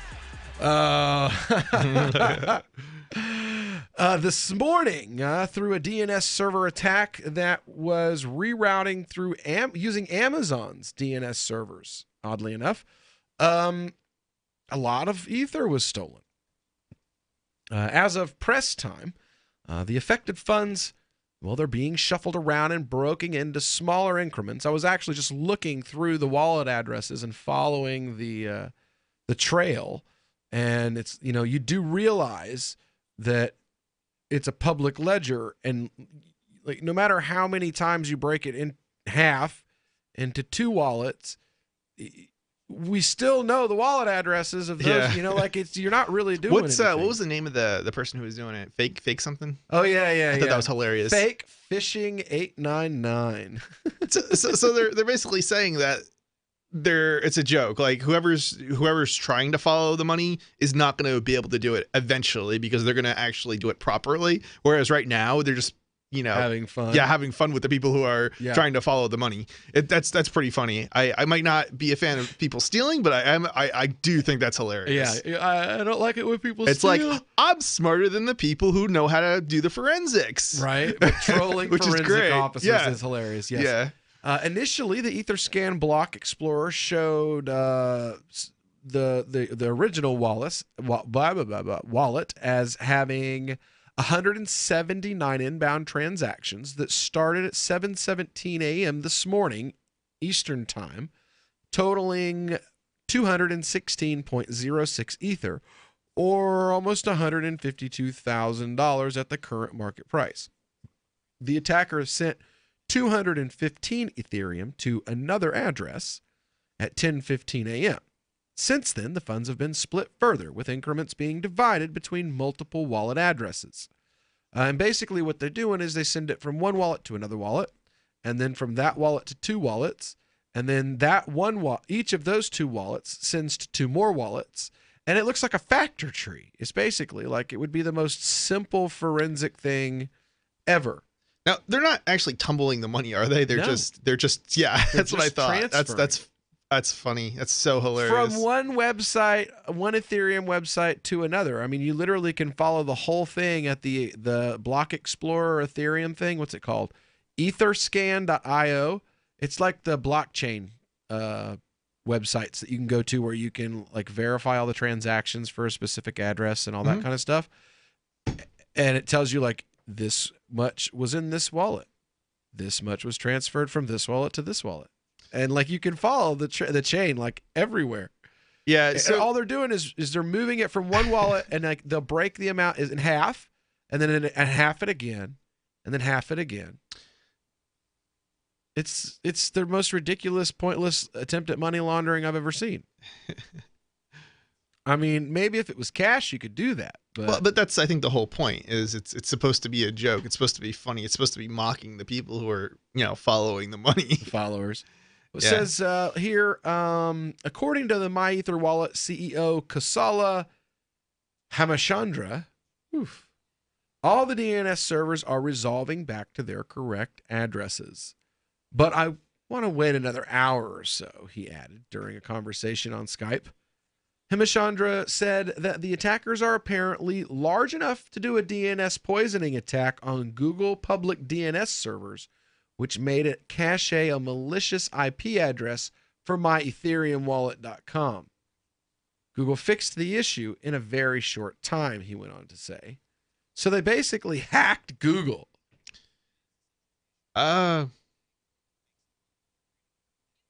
Okay. No, you're the tech guy. Come on. I mean, I got you and Aria to explain this stuff. I can barely write email. Would you say that, Aria, that they hacked Google?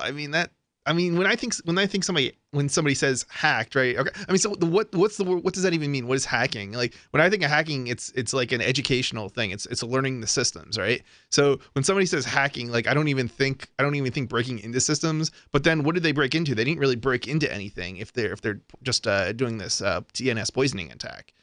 So I don't know. I don't know if I say that's hacking. Aria?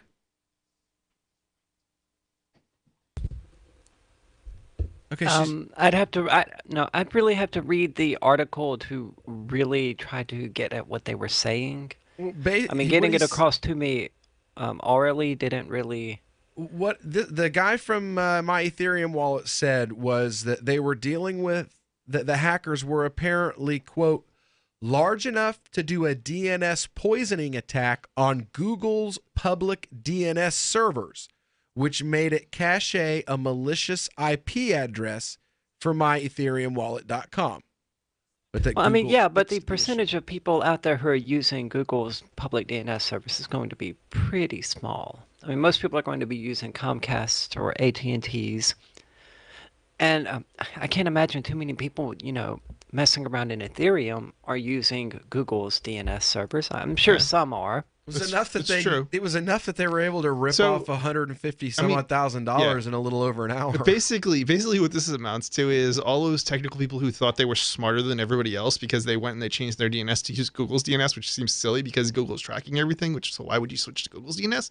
But people who are lazy, like most technical people, they just use it because it's a really easy number to remember. It's 8.8.8.8 or 4.4.4.4, I believe. Yeah, it's the other one. super easy. So if you need a DNS to test something, it's really convenient and it does work. But if you, are, there's other DNS servers you could have used, and there's probably a reasonably good reason to use a different DNS server. Like some I'll give you an example of another case where somebody would change their DNS server, maybe to Google or maybe to somebody else.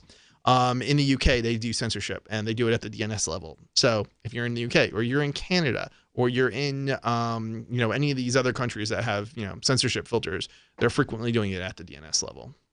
The ending of this is hilarious because he's the CEO of MyEthereumWallet.com, which is an online Ethereum wallet service. He says, it's really unfortunate that we live in a world where the most secured websites are prone to these kinds of attacks. I'm sad about this and hope that new MEU teams will be able to educate users and convince them to use hardware wallets. So I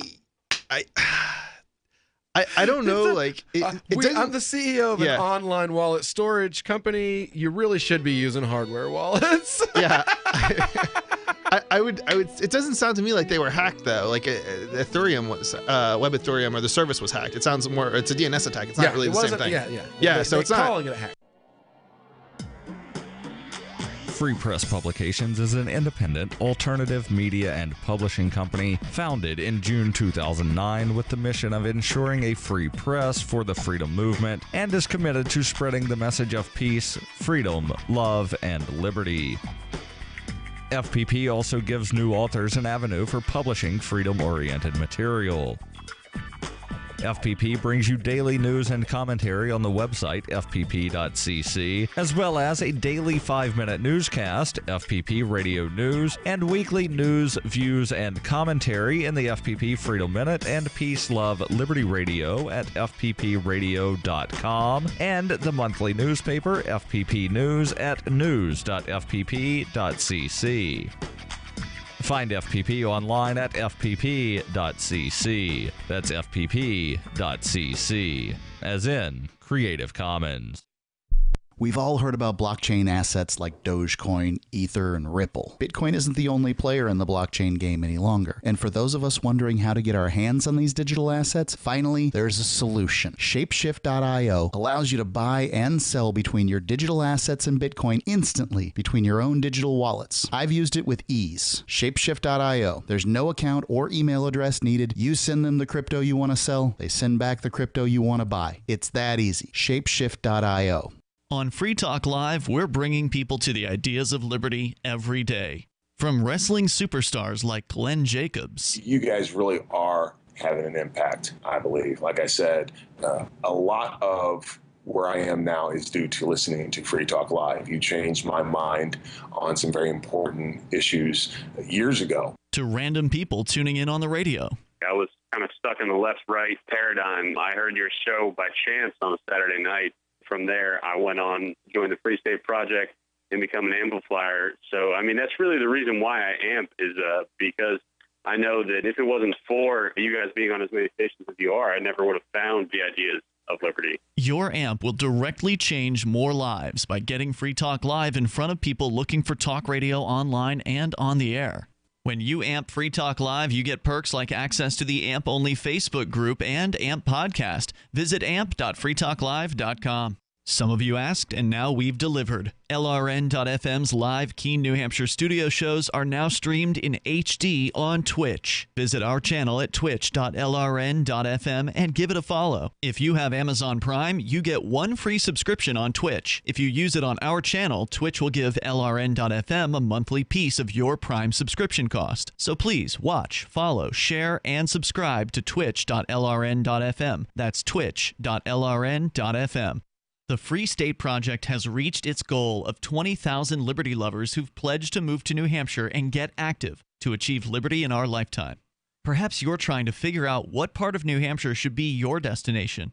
If so, consider Keene. You'll find more than 150 reasons to move to Keene at move.freekeene.com. Keene is famous for its historic, publicity-generating activism, as well as being the liberty media capital of the world. It's home to freekeene.com, New Hampshire's destination for liberty activism, news, and opinion. For years, we've been compiling over 150 reasons to move to Keene at move.freekeene.com, where you'll learn about some of what's happening here and what makes Keene a great place to live. If you love liberty, you'll probably enjoy anywhere you end up in the Shire. But do your due diligence first. Please visit move.freekeene.com for the full list of over 150 reasons to move to Keene. That's move.freekeene.com. www.freekeen.com. Some of our live shows are streamed in HD on Twitch. Please follow and share at twitch.lrn.fm. That's twitch.lrn.fm.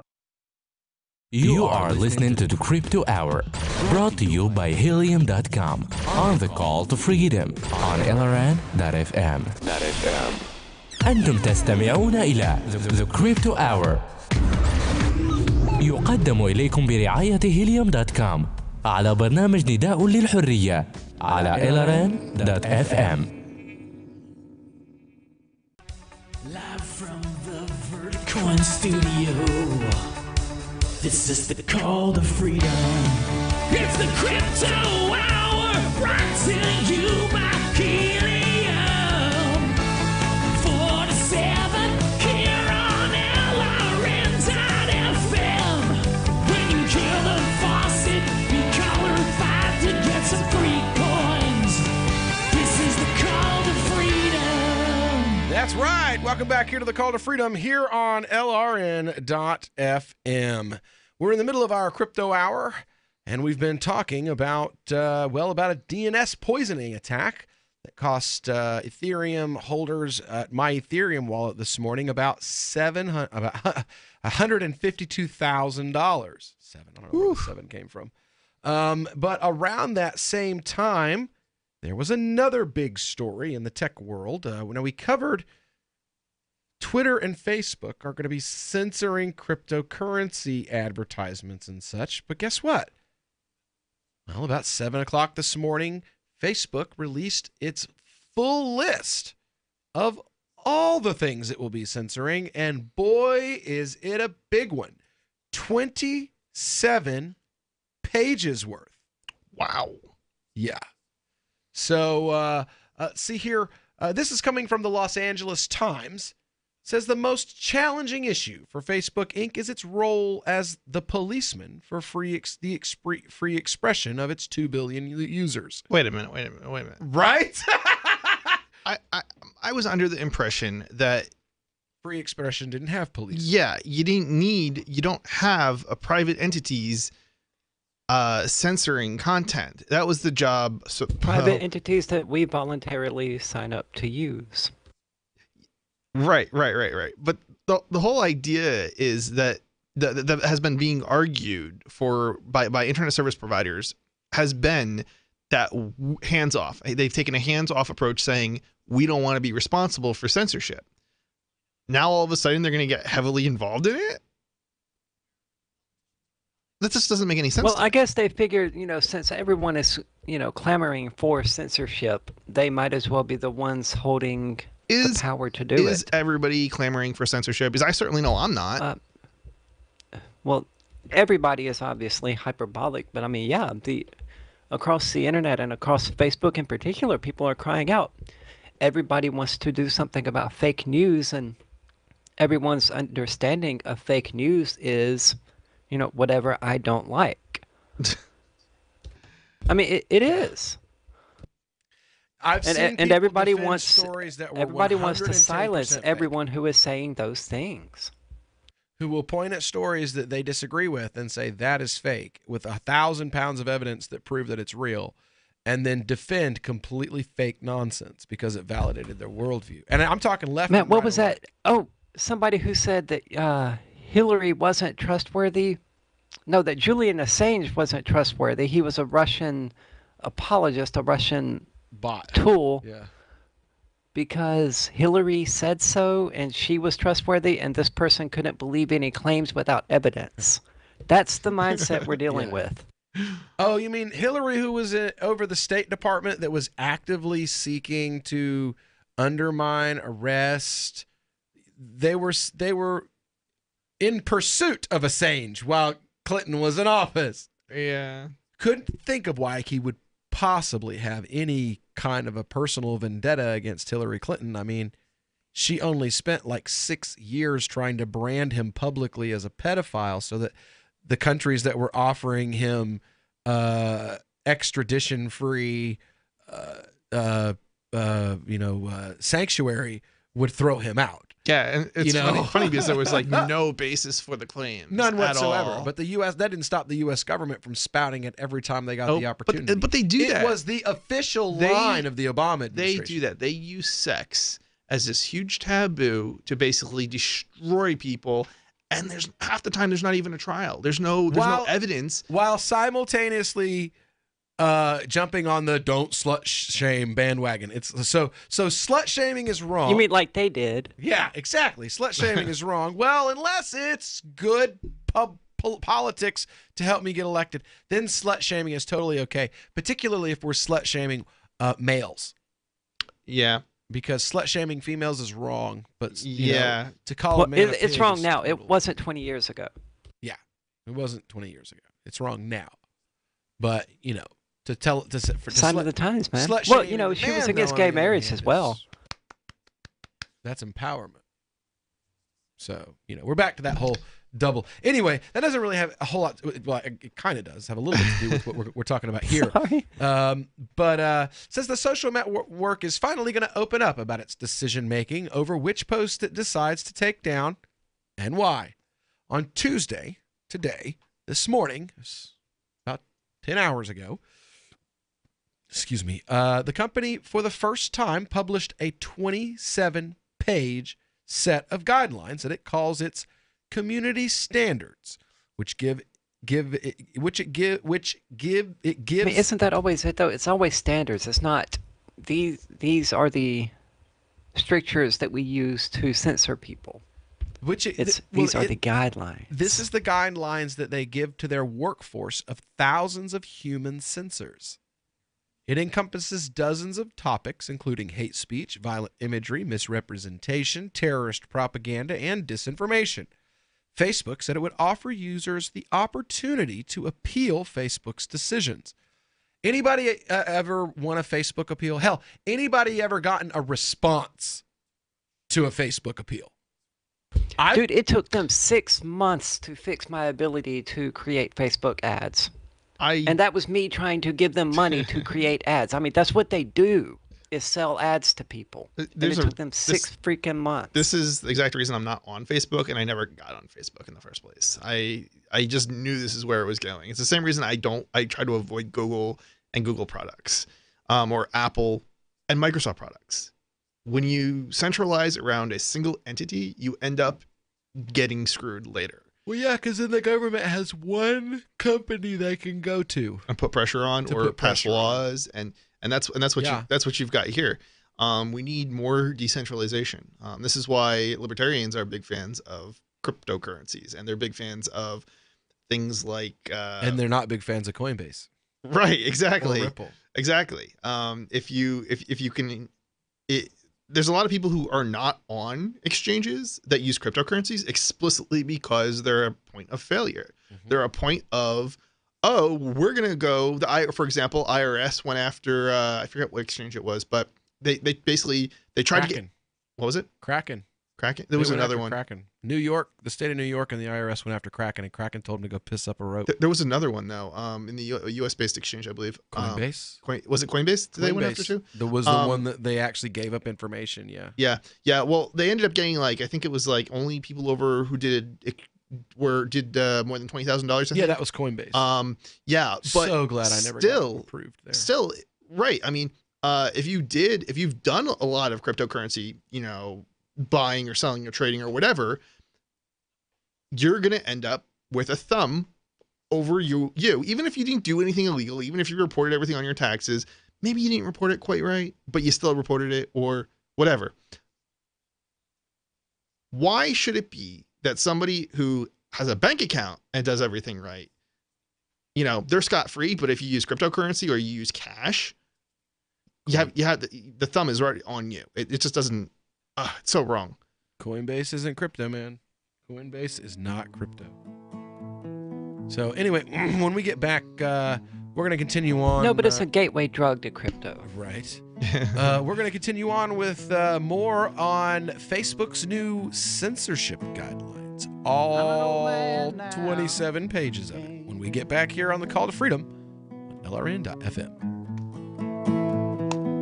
Young folks don't pay me no mind.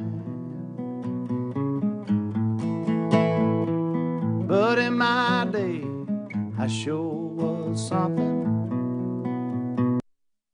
When you hear the word lobbyist, you probably think about greedy corporations, but not all lobbyists are the same. Some are fighting for the freedoms you hold dear. Liberty Lobby LLC is doing just that in New Hampshire, working hard to represent you, not some special interest group. You can help by going to libertylobby.info, where your contribution will give us the tools we need to ensure that your voice is heard. Visit libertylobby.info today to find out more.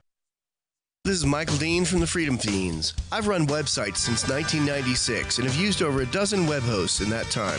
AgristHosting.com is the only one that hasn't broken my heart. Agrist Hosting's uptime and service is stellar, and their DDoS mitigation is the best I've seen. That's important because if you tell the truth in this world, you'll ruffle feathers. And some people will try dirty tricks to silence your voice. No matter what the haters hit us with, Agrist Hosting keeps our websites online. If you have a mission-critical commercial presence or a world-changing activism site, you cannot tolerate any skullduggery. So go with agristhosting.com. Have a WordPress or blog site, but you're not satisfied with performance or uptime? Or just want raw hosting? Want to pay with Bitcoin? Agrist Hosting specializes in high-performance hosting with personalized service. Go to agristhosting.com and click on the button that says Get Hosted. That's agristhosting.com. Did you know you can listen to LRN.FM via our free-to-air satellite channels? We have channels over nearly all of North America and much of Africa. All you need is an affordable receiver and a dish as small as 30 inches. There are no monthly fees. Learn more at sat.lrn.fm. Plus, if you are a broadcaster or want to be one, this is a good delivery method for our content. See our coverage maps and get details at sat.lrn.fm. That's sat.lrn.fm. sat.lrn.fm. Hi, this is Mark Edge of Free Talk Live. Michael W. Dean's book, User's Manual for the Human Experience, changed my life. In a culture that attempts to turn you into a compliant victim, this book gives you implementable steps on everything from how to be aware of your environment, walking down the street, to business, to how to handle a toxic person in your life. If you're a human, you need to read this book at least once. Go to Amazon and get the Kindle version, or paperback, or an audiobook of A User's Manual for the Human Experience. Here's a chance to do a little activism while you're cruising Facebook, Twitter, or Google+. Between the LOL cats, the recipes, the hot girls, and the inspirational sunrise memes, Free Talk Live's posts pass by your newsfeed. Like them, comment. It gives us more exposure. If you don't see our posts, click like at facebook.freetalklive.com and then hover over it to click Get Notifications. It's an easy way to spread the ideas of liberty a bit further. I know you're busy, but you can spare that 1/10 of a calorie it takes to click on something. facebook.freetalklive.com. Is spreading the message of liberty, cryptocurrency, and peace around the globe worth $2 per month to you? As you may already know, in addition to our internet feed, LRN.FM broadcasts on free-to-air satellite across North and Central America, as well as Sub-Saharan Africa. And we've been available on satellite for free 24/7 since 2010. The LRN.FM free-to-air satellite signal is reaching some of the most oppressive regimes in the world, and there's no doubt our ideas are making an impact. You can learn more about the channel's impact by watching the 3-minute video at fund.lrn.fm. If you'd like to help free minds globally with our ideas of liberty, cryptocurrency, and peace, you can donate as little as $2 per month via fund.lrn.fm. You can help us continue and expand our satellite broadcast to multiple continents. Visit fund.lrn.fm today, and thank you for your help. Don't forget to share the link on social media. That's fund.lrn.fm. Love what we do? Please help support our international satellite channels at patreon.lrn.fm. That's patreon.lrn.fm. You are listening to the Crypto Hour on the Call to Freedom. تستمتعون إلى The Crypto Hour على برنامج نداء للحرية.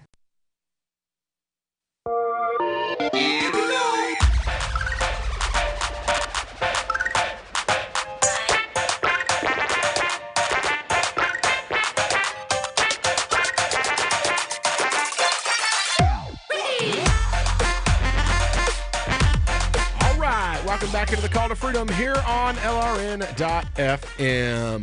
We're broadcasting live from the Vertcoin studio right here in beautiful Keene, New Hampshire. And, oof, what a beautiful day it is. Now, we've been talking here, Facebook, right? I retired from Facebook about a month and a half ago. Oh, that's right. I have to admit, I have I don't go on it. I don't want to hear this. I had my my Save It Purse account. It's directly connected to my Facebook account. So when I wanted to go and buy some stuff on Save It Purse, I couldn't get into my Save It Purse account. So I had to reactivate the Facebook account so that I can use it as like a stepping stone to get into my my Save It Purse. I still don't use it. I mean, I kept Messenger, but I'd always kept Messenger because it's Messenger. It's just a way to chat with friends. It's like text messages. But I still am not on Facebook, thank God. I looked at the Free State Project page for like 45 seconds when I reopened it. It was like, more drama. Oh my God, I gotta close this. Nothing but drama. Oh my God, I gotta close this. But you've had Facebook come out and they've released a 27-page censorship document.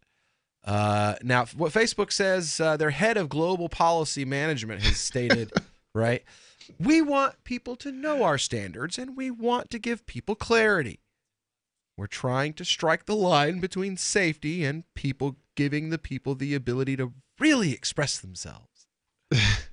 The company's censors, called content moderators, have been chastised by civil rights groups for mistakenly removing posts by minorities who have shared stories of being victims of racial slurs. I have had that happen to me twice. Seriously. I believe it. People have sent me private messages, and I've screen capped those private messages and shared them, and then been blocked from Facebook for 30 days for violating their terms of service as a racist. And that's what I was saying when I was saying, like, has anyone ever won a Facebook argument with Facebook where Facebook says, we think you need to be censored? And you go, hey. How do you win an argument with somebody who has power over you and you have no power over at them all? Exactly. In the other direction? Well, it says here at the top. So it's kind of like having a government? Yeah. Government is a perfect way to describe these corporations, these mega corporations, or any entity that has, that type of power where there's no competition. Well, it says here that they have an appeals process. But like I was saying, okay, have you who here has ever won a Facebook appeal? Both Well, times, they said the appeal is only for if your account gets banned, and that there is no appeal regarding individual posts. Well, it asks you if you feel that this block has happened unnecessarily, blah, blah, blah, blah, blah. Yeah, because they don't want you to leave. So I send them a thing. I'm like, hey, guys, that was taken as a screenshot from my chat.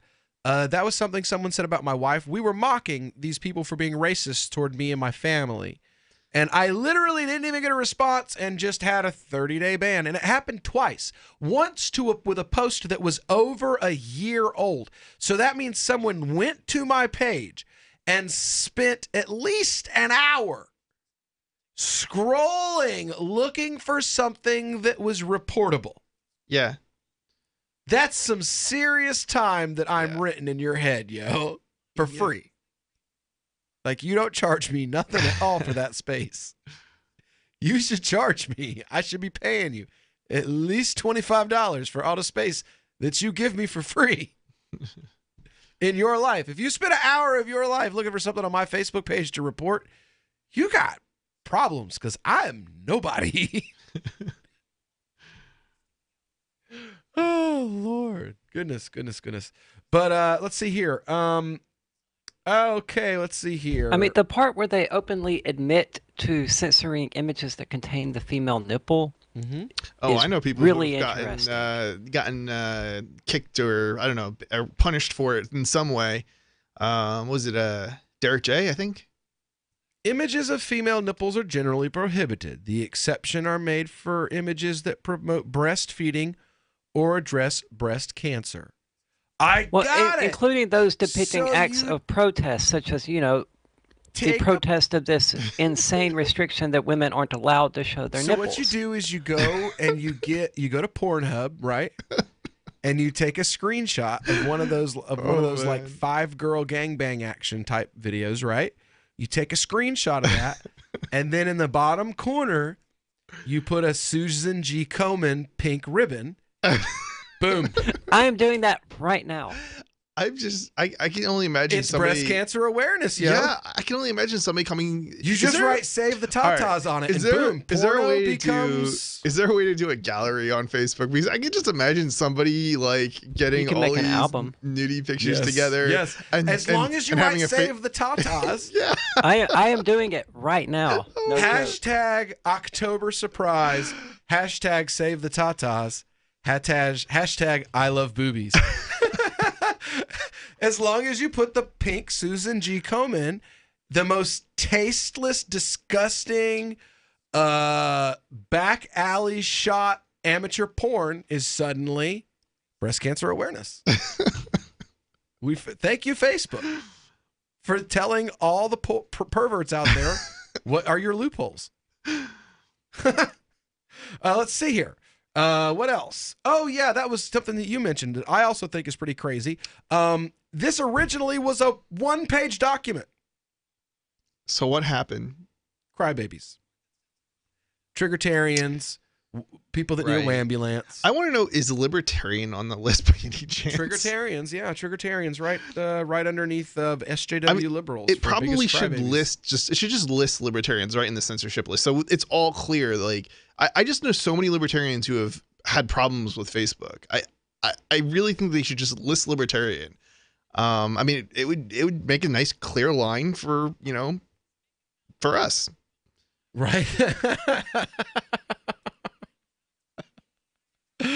Oh, let's see. Moderators have removed Vietnam War, the iconic My Lai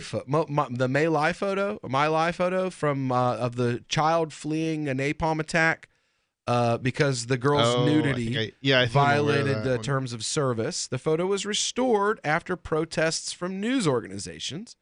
Moderators have deleted posts from activists and journalists in Myanmar and disputed areas such as the Palestinian territories and Kashmir, and have banned the pro-Trump activists Diamond and Silk as, quote, unsafe to the community. The company is being investigated by the Federal Trade Commission over the misuse of data. Facebook's content policies began in earnest in 2005, and they addressed nudity and Holocaust denial in the early years. And they ballooned from that 1 page in 2008 to 27 pages. Facebook has come to reach nearly 1/3 of the world's population. It's expected to grow even more in the coming year. Let's see here. 7,500 people that live in places like Austin, Texas, Dublin, Ireland, and the Philippines assess posts 24 hours a day, 7 days a week in 40 different languages. Moderators sometimes temporarily contract workers without much cultural familiarity with the content that they are judging, and they make complex decisions in applying Facebook's rules. Activists and users are particularly frustrated by the absence of an appeals process when their posts are taken down. People who have likened the predicament to being put in Facebook jail without being given any reason as to why they were locked up. Zahra Balloo, Executive Director of Council of American Islamic Relations Office for San Francisco, added that an appeals process and opening up guidelines would be a positive development, but that the social network still has a ways to go if it wants to stay a relevant, safe space. I was so expecting him to say, as unnecessary. Ballou said at least 12 pages representing white supremacists are still up on the platform, and even though the policies forbid hate speech, Zuckerberg testified before Congress that Facebook doesn't allow hate groups, but yet their pages are still there. An ongoing question of many in the Muslim community have been how to get Facebook to be better at protecting users in our community from hate speech. Get and not off of Facebook. Not being hijacked by white supremacists, alt-right, and right-wing activists, Republicans, or the Russians. Oh my God. I told you, bro. That's who we were talking about off yep. I told you. I know. Completely sold. A new report released this week has found that nearly 3/4 of sleepaway campers' parents are currently using their children's time away from home to take the first steps towards filing for divorce. With 46% of campers' moms currently staying with their sisters while they try to figure it out, and 38% of campers' dads sleeping on the living room couch and staring at the ceiling for hours before falling asleep. Most campers are, at this precise moment, wholly unaware that their fathers are looking for temporary sublets and are experiencing a level of carefree, joyful buoyancy that experts say they will never feel again. The majority of campers currently have, on average, 16 days until their lives come crashing down around them, at which point their parents will pick them up from camp, drive them to a restaurant, and then break the news that while they'll always be a family, they won't be living together anymore. I love camp this year. It's so much fun. Mom sent me so many care packages. Dad even sent one. It's awesome. This is the Onion News Network.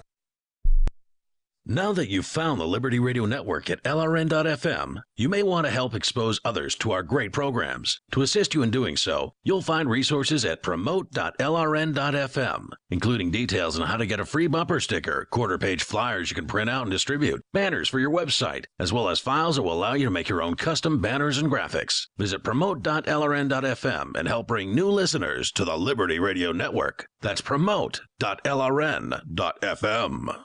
Are you tired of your taxes funding endless occupations around the world? Antiwar.com is run by people who understand that wars abroad become wars at home, wars on our freedoms. Antiwar.com is dedicated to bringing you the latest in news, views, interviews, and reviews from the top movers and shakers in the anti-occupation movement. Antiwar.com has it all, from thorough foreign policy analysis to interviews with whistleblowers who used to run the military-industrial complex. Anti-war, pro-free market. That's Antiwar.com. More of the Call to Freedom is coming up next, live after the news on the Liberty Radio Network at LRN.FM. From Keene in the Shire, the Liberty Media capital of the world, this is Daryl W. Perry, host of FPP Radio News for Tuesday, April 24th, 2018. Silver is trading at $16.63 per ounce. Gold is valued at $1,325 per ounce. Zencash is trading at $36, and the average price of Bitcoin is $9,331.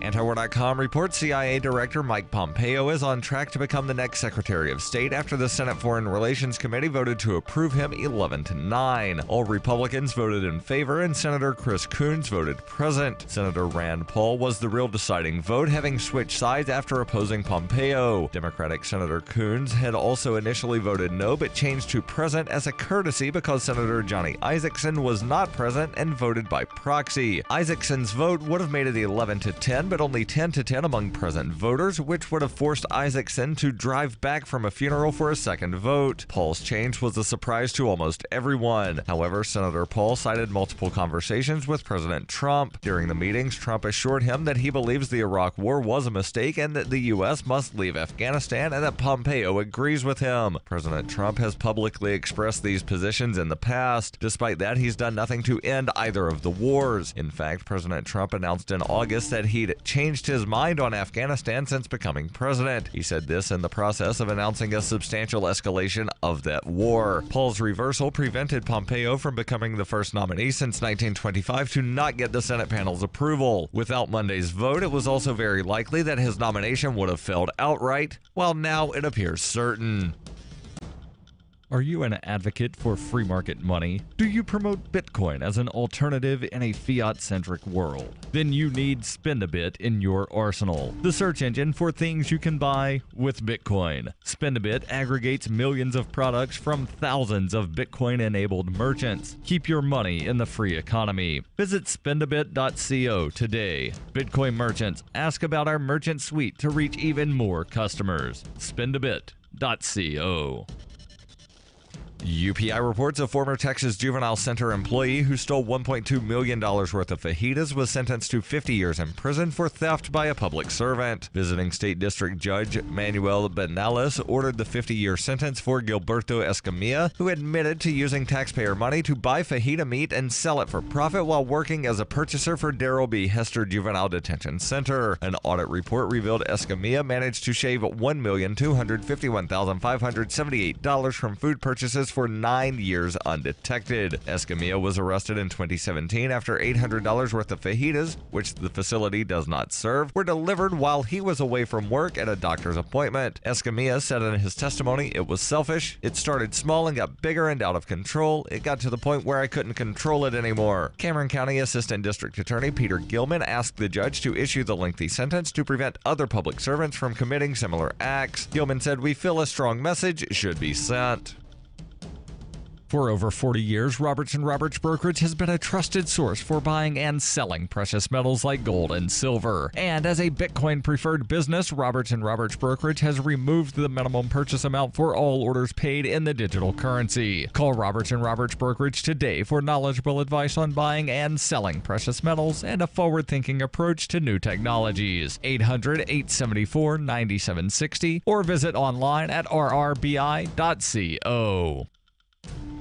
Reuters reports police on Monday arrested the man suspected of fatally shooting 4 people at a Waffle House restaurant, ending a 36-hour manhunt after tips from the public led police to search secluded woods nearby. Photos posted online by Nashville police showed Travis Ranking, a 29-year-old construction worker, in custody. He was suspected of opening fire with an assault rifle at a restaurant early Sunday, then fleeing the scene naked. Photographed in the back of a police car, he looked disheveled and was wearing a torn red shirt and dirty blue jeans. He had scratches on his shoulder.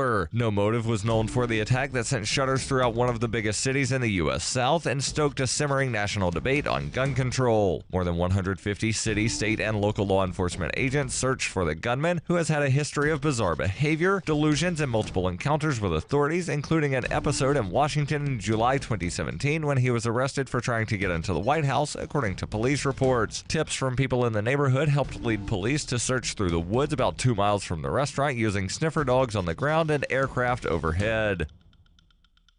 This has been FPP Radio News. Online at fppradio.com. Everyone needs to get a justice shed.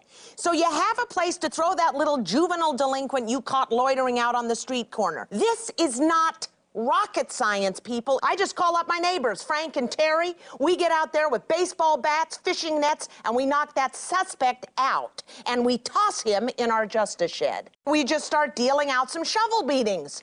That's democracy, people. That's the biggest benefit of the justice shed, people. You are in charge. Our justice shed was all filled up, so we created this justice cage. It's just as good. These guys, I think we caught them shoplifting, and this is my daughter's boyfriend. Look, if you don't have a yard big enough to place a justice shed in, go out and get yourself a justice barrel. I don't care. The important thing is to take control of your safety by any means necessary. This is the Onion News Network. You're listening to the Call to Freedom on LRN.FM.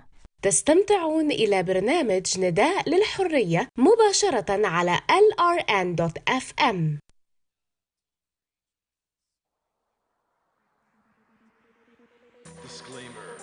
When I die, I want to be put into orbit around Earth in a flying kick position. This is my dream. My dream. My dream. My dream. My dream.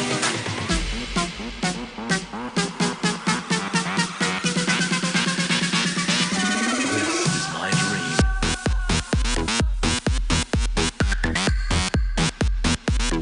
All right, welcome back here to the third hour of this live broadcast of the Call to Freedom here on LRN.FM. So, Aria, yeah, we've been talking about this. This is hilarious. This thing with the Facebook, you know, how Facebook says that as long as the well, yeah, and you know, I would say that would get pretty good circulation among people. I mean, I don't even see a nipple. No, you have to really zoom in. You have to really want to see it. There is one there. So wait a minute. All right. So you got to tell us, what did you do, Aria? Because the listeners here don't know what is so If you're in the Discord chat, you know what we're laughing about. So, I mean, you know, they to said... find out, go to discord.lrn.fm and hop in the Call to Freedom Discord chat. Just beware.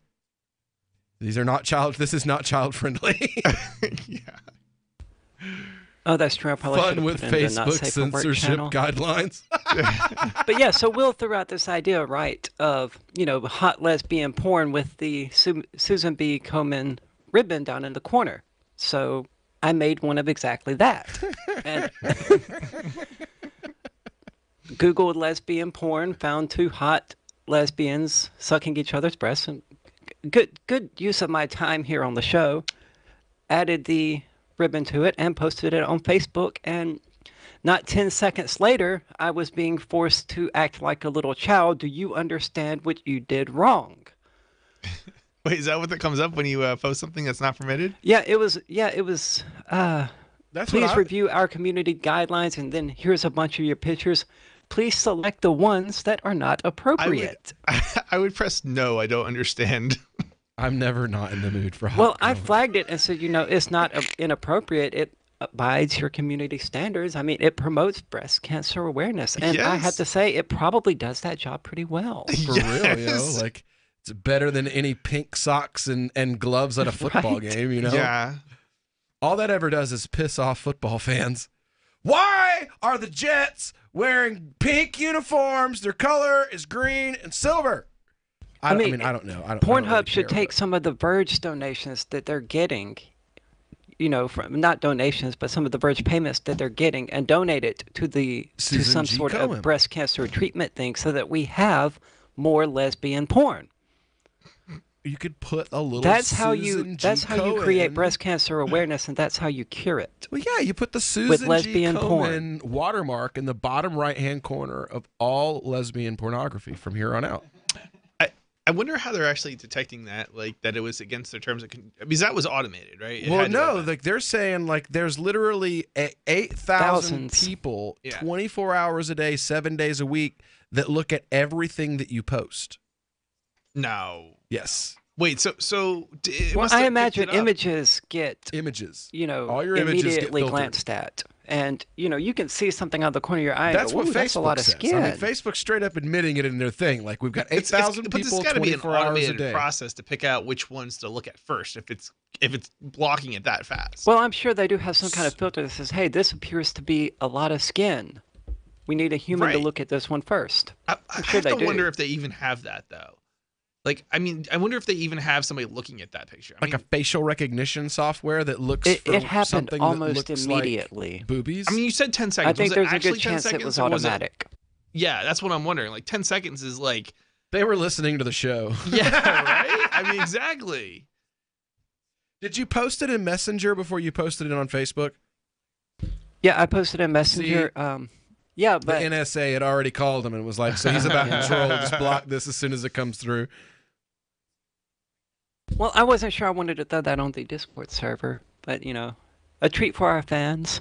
Yeah, right. It definitely got some laughs. So no, I was looking at Discord there. So it is actually posted to the Discord server.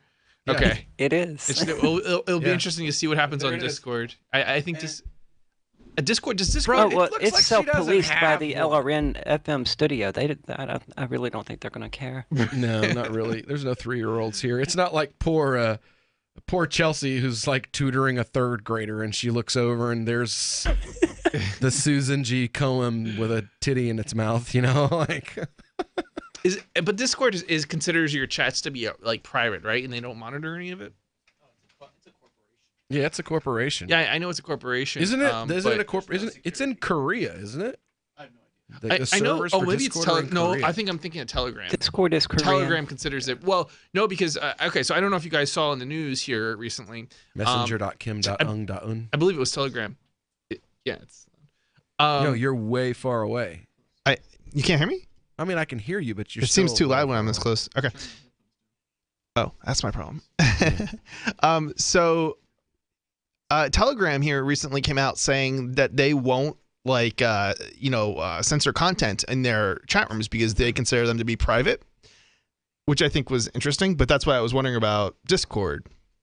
So I don't know. This is a male nipple. Well, it's up to the owner of the Discord server to police it, as it were. Like, I mean, it would be on Ian and the LRN FM studio and the Call to Freedom host administrators to decide what is and isn't appropriate for it. Yeah. Rather than Discord, the company making. Here's that our call. terms of service when Call to Freedom is on. Don't be an ass. But James still hasn't been banned. Well, yeah, I mean, a lot of people would violate in that case. But I just wanted to add, Telegram was in the news recently because they're fighting against the Russian government. Right. As well. Yeah. Yes. Well, that's what it was. Oh no, that was a different story, I think. Yeah.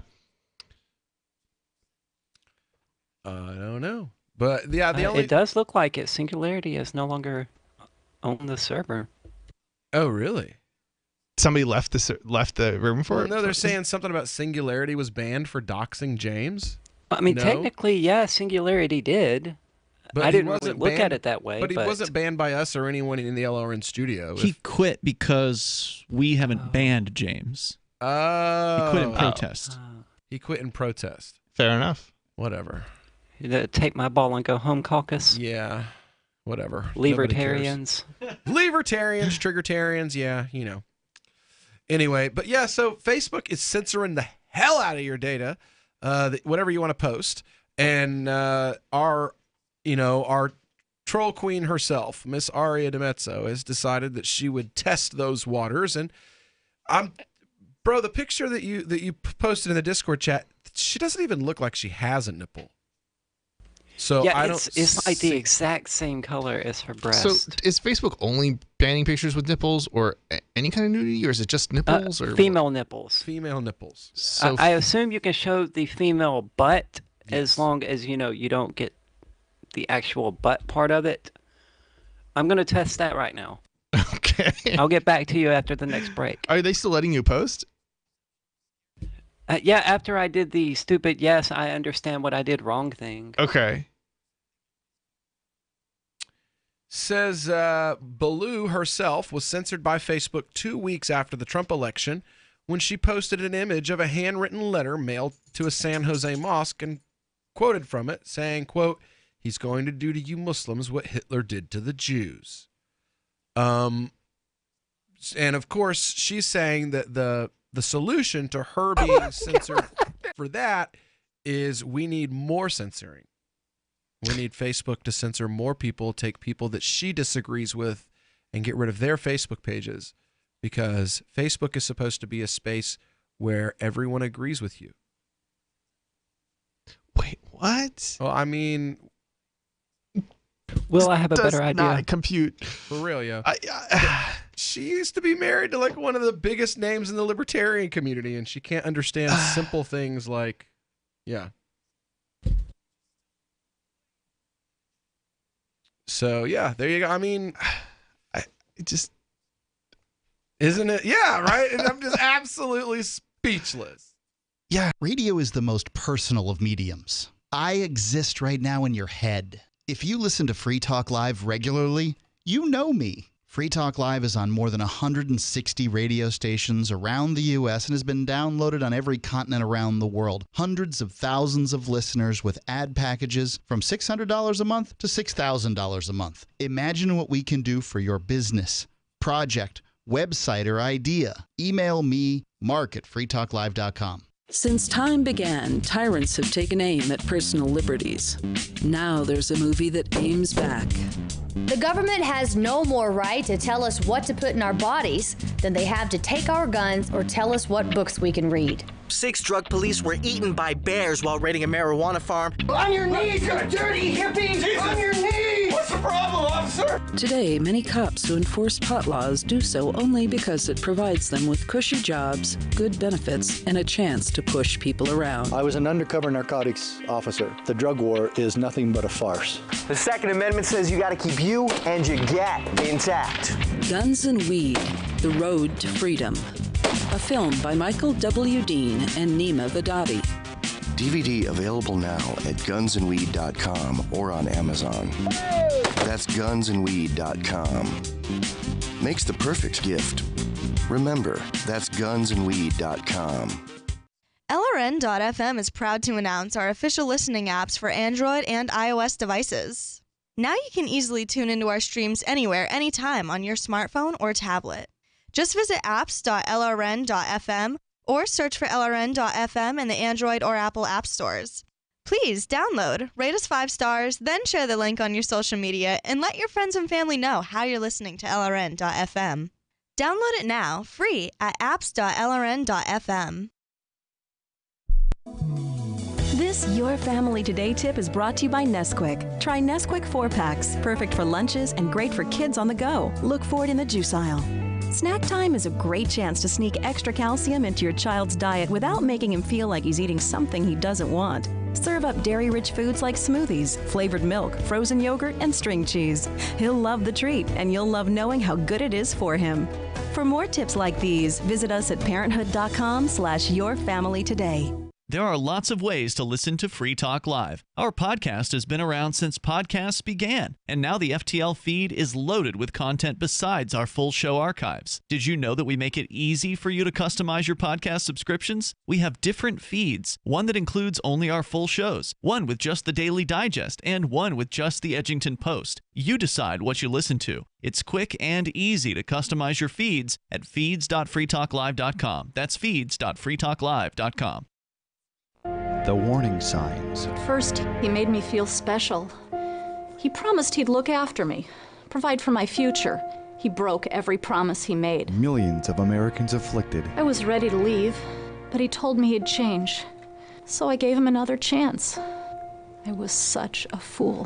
The consequences. Things only got worse. He started making my decisions for me, about my job, my kids' education, my money, my safety, my future. He took away my choices, but I kept going back to the same politicians. The diagnosis? Battered voter syndrome. I fell for the same old lies. They were just playing with my emotions, telling me what I wanted to hear. That's not right. If you're tired of the two-party system but want to support a principled Libertarian Party, check out the Libertarian Party of New Hampshire at lpnh.org. That's lpnh.org.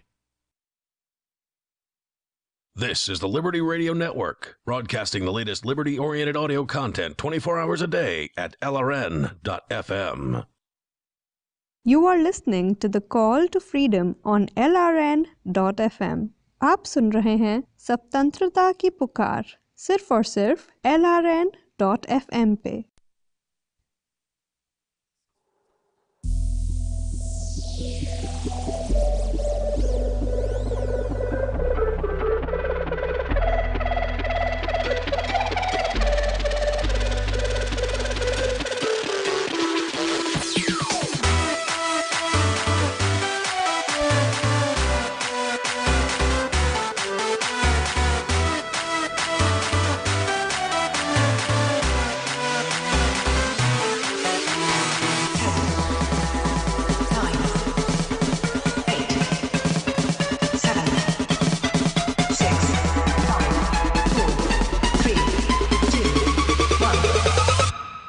Apollo 69. All right, welcome back here to the Call to Freedom here on LRN.FM. So we've been talking about Facebook's now giving us all a great big old book of what their standards are that they use when they throw people in Facebook jail or ban people for triggering other folks on Facebook. My record is 9 bans in a year. On one account. Is that a lot, or is that like routine, or what? Depends on who you are. If you're a libertarian, that's routine. Yeah, if you're a libertarian, it's pretty routine. The entire time I was running for office, just about my normal everyday account was banned. Really? I would come back from a 30-day ban, make 3 Facebook posts, and be blocked again. That was the one where they were going back and they were finding year-old, 2-year-old, 3-year-old posts. Yeah. And it was they were trying to keep me off of Facebook so that I couldn't promote able my to candidates. Clear your history, so to speak? No, you can shut your Facebook page down. I mean, that's it. Can you create a new Facebook page? You can, and I did. Okay. But that means you now don't have access to the people that you had on the old Facebook page. Right. Exactly. So what they do is they grade, plus you have to get admission to all the groups all over again, all the different pages, all that stuff you have to get access to all over again. Okay. You know, like 6 years of being on Facebook, you got to go back and redo all of that in a couple days. Oh, but Facebook's algorithm won't allow you to add all those things too quickly. If you add, it'll stop you. Like, no, you're not allowed to do that. And I'm like, but bro, I got to start a new account because you guys block the other one every time that it's active, because 3-year-old Facebook posts about somebody calling my wife a raghead and me and my friends mocking them for being racist douchebags is now grounds for me to be blocked from Facebook for 30 days. I said something about transgendered people. It was like a joke. Yep. It wasn't offensive towards transgendered people. It was just, I don't even remember what it was. I mean, you have one as your show host. Yeah. So I don't even remember what it was. Yep. But it triggered some girl so bad that she blocked me and then seeked the Western Pennsylvania Antifa on me. And they had my page shut down for 3 months because I would get the page back open and I would start posting again. And then I would just get a thing like, you've been shut down again. Because the way the Facebook's algorithm used to work at least, is if a post gets tagged as reported enough times, they'll just block you. And then review, and whether the review shows you should have been blocked or not, they just leave you blocked, basically.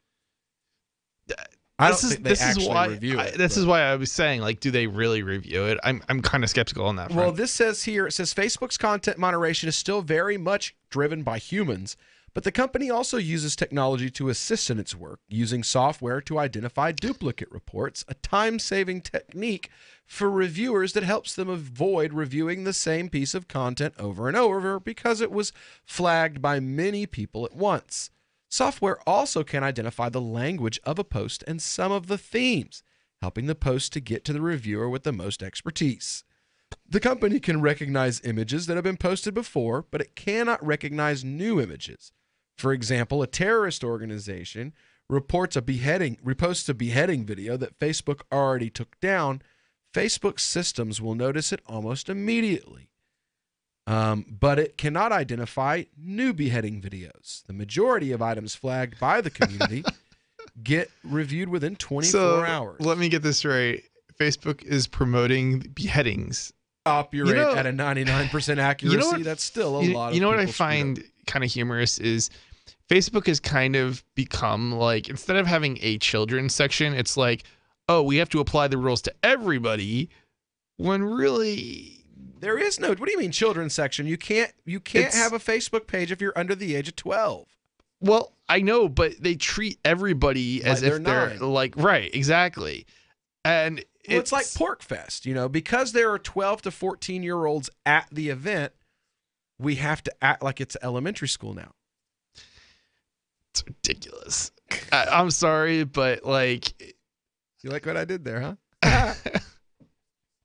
No titties on Facebook, no titties at Porkfest. What's the world coming to?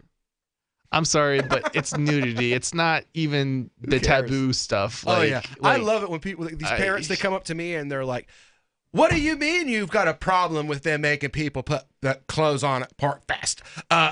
Don't you have children? What do you do if one of these girls without a top on walks in front of your kids?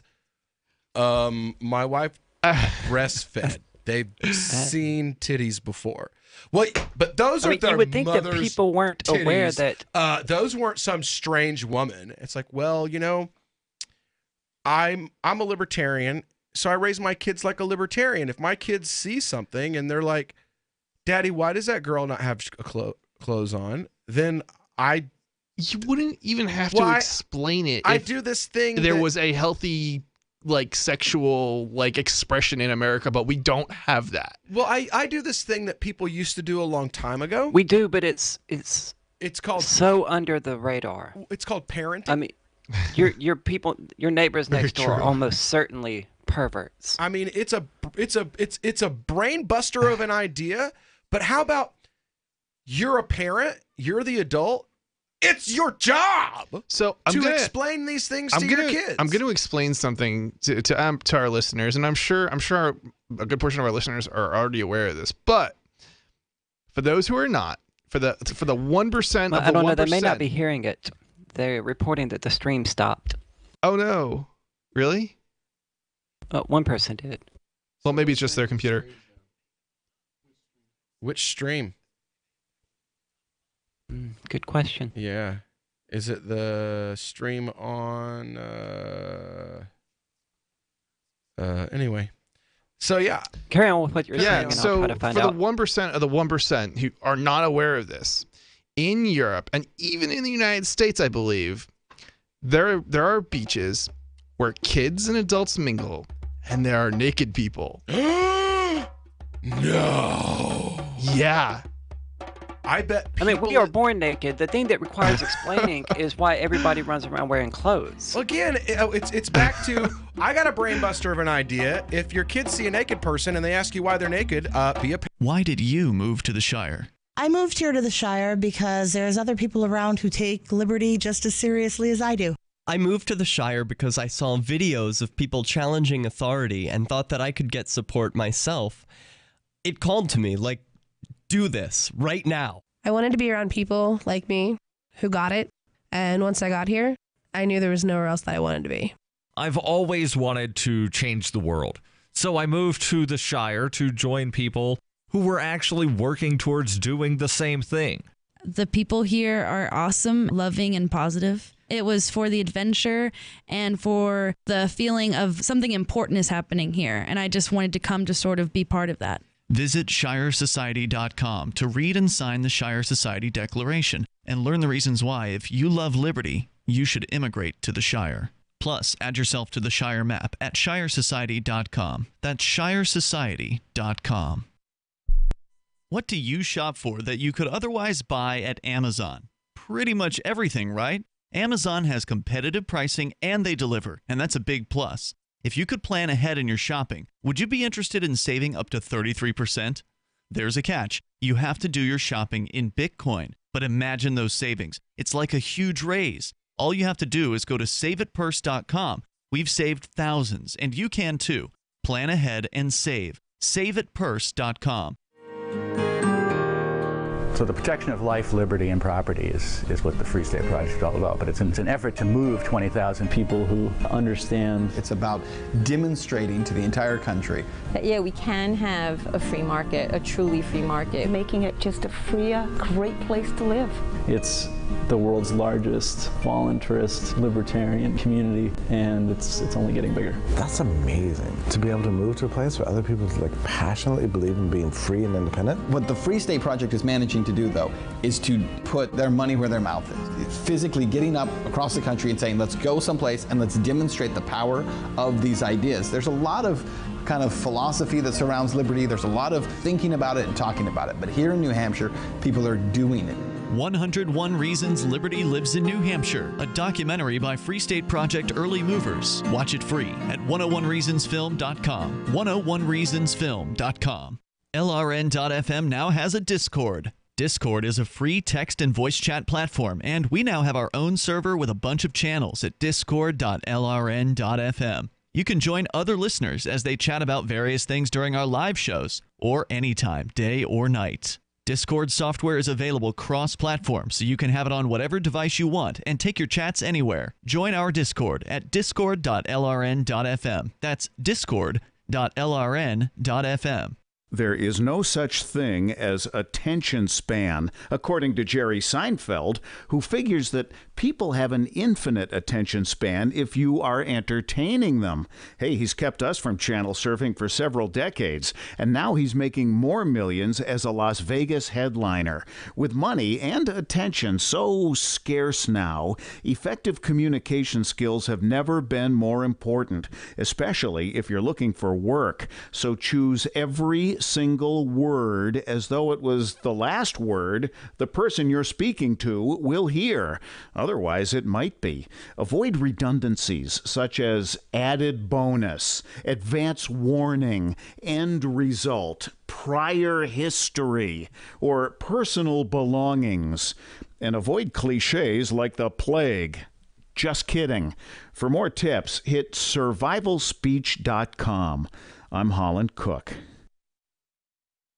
You can sign up to receive the latest about the Liberty Radio Network via our email updates at updates.lrn.fm. That's updates.lrn.fm. You are listening to the Call to Freedom on LRN.FM. Unasikiliza wito wa uhuru katika LRN.FM.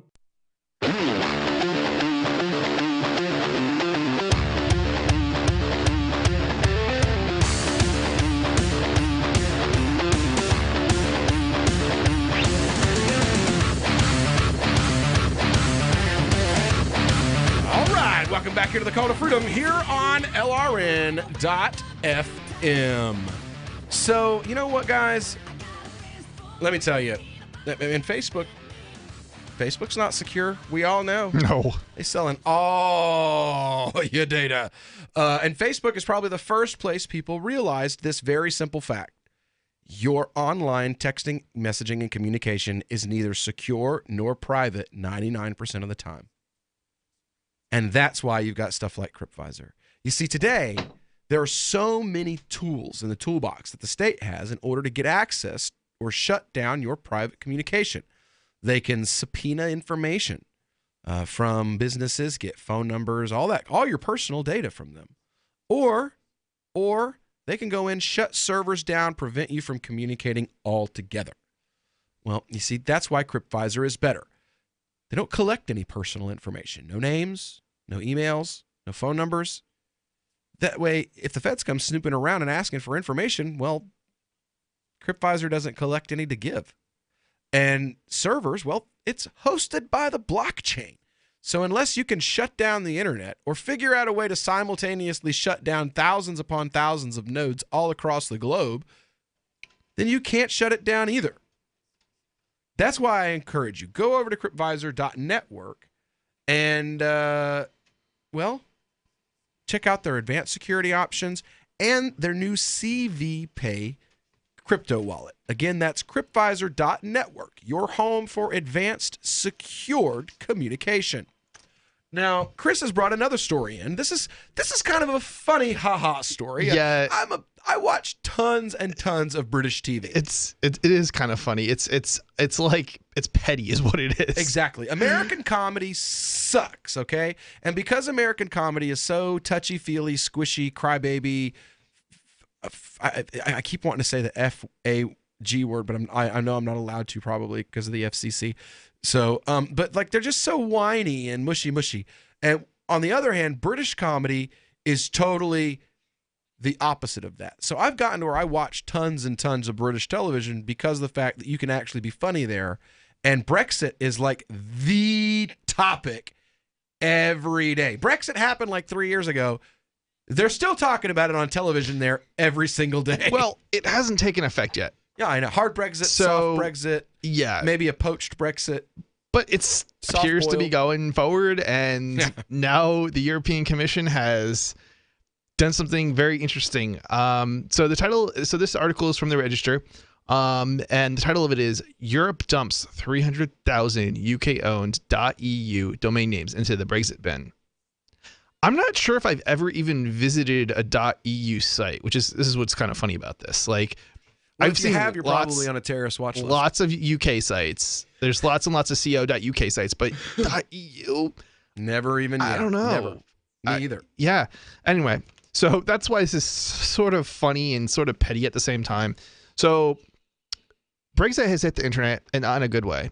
In an official statement Thursday, European Commission announced they will cancel all 300,000 domain names under the .eu top-level domain that have a UK registrant. Following that's probably all of them. Britain's eventual departure from the European Union. Yeah, I just saw Aria's new picture in the show prep room. I can't breathe. The prostate exam one? What is the picture? Oh wow. No, wait, did you post this to Facebook? On Facebook! You tried to post this. Was it banned instantly? No, it took about 8 minutes. It took 8 minutes to be banned. Interesting. Okay. But I mean, they went all out this time and signed me out of Messenger and everything. If I do one more, they will ban me for 30 days. All right, Ari, explain. Post it in the Discord room. You won't get blocked, I'm sure. And then explain for the audience why I'm laughing so hard I can't breathe over here. Okay, well, it's essentially just lesbian porn because there is no other kind worth watching. It's the other It's a end. picture of an image. It's a woman with her face right up against another woman's butt, and fingering her in the butt, and it's captioned "How to give a prostate exam." And I uploaded it to Facebook under the guise that this is an instructional, educational material. Because it is. And they did not agree. I have to say that is just so hilarious. Educational material, yes. If you're gonna try and argue this is not educational material, you're flat out wrong. Yeah, It's you can very learn so much. educational. Hashtag fun with Facebook censorship policies. Hashtag good health. It's a time like this. It's a time like this that I wish this was a TV show as opposed to a hashtag prevent colon cancer today. I should have used that. Oh, God, you can always edit it. Oh, wait, no, you already got blocked, didn't you? Oh, wait, you done trolled out the mouth-breathing dullard, dude. Is this being posted in like a place where other people are seeing it, or is it? It's just going on her Facebook page. Okay, Yeah. I'm just wondering, are people her like personal Facebook is somebody clicking report this or something, or like I'm just trying to figure She out. does have a lot of libertarian friends on Facebook, so. Oh wow.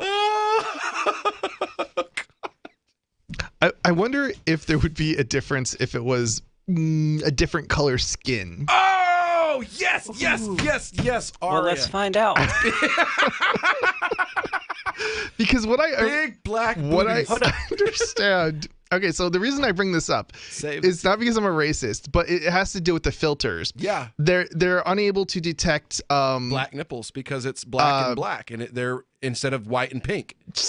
I'm not entirely sure what the details are, but my understanding is that faces and things like that have frequently been accused of being like racist, like the technology. Yeah, Facebook's algorithms are so racist because they're just it's harder to deal with black stuff in pictures than it is to deal with white stuff. Yeah. Well, I mean, that's simply true. Like, But you gotta remember, you gotta put faucets won't save turn the on for them and tatas things. on the picture, because if you don't put save the tatas, then they won't know that it's. So what are we captioning this one? Well, no, you got to put the big pink Susan G. Komen ribbon, and then write like save For the prostate exam? Oh no! Or are we doing nipples again? You want to do a black prostate exam? Oh I my God! thought I can't that was- believe we're talking about this on the air. Fun with Facebook censorship guidelines. Let's see. How many images can we post before Aria's house gets raided? Oh God. No, Chris, no. No. Ooh, I wonder if you could get like a willy that was just totally ganked up with like cauliflower on it and be like, say no to STDs. Or always wear a Well, you condom. could Google blue waffle. It's a PSA. Do not Google blue Do waffle. not do that. No, do not do that. I should not be on this show. I really should not be on this show. Right. I don't even know what NSFW means. It's a good thing I'm Chelsea that isn't. lame. We would have destroyed the rest of her innocence today. Oh, yeah. If Chelsea was still... I mean, you've already destroyed it. She's looking at these pictures in the Facebook. And the third graders. Yes, with the third graders. Oh, my God. We're all going to hell after this. Oof. All right, so when we get back, we will try to actually... We will stop, maybe. I don't know. We will definitely maybe stop trolling see what we Facebook on can the air manage. and actually get around to reporting on something to do with Brexit and the EU. Who cares? Yeah, right? That seems so much less interesting now. All right, so when we get back here on the Call to Freedom on LRN.FM, We'll see if Aria can get her house raided by the feds for posting too much educational material to Facebook.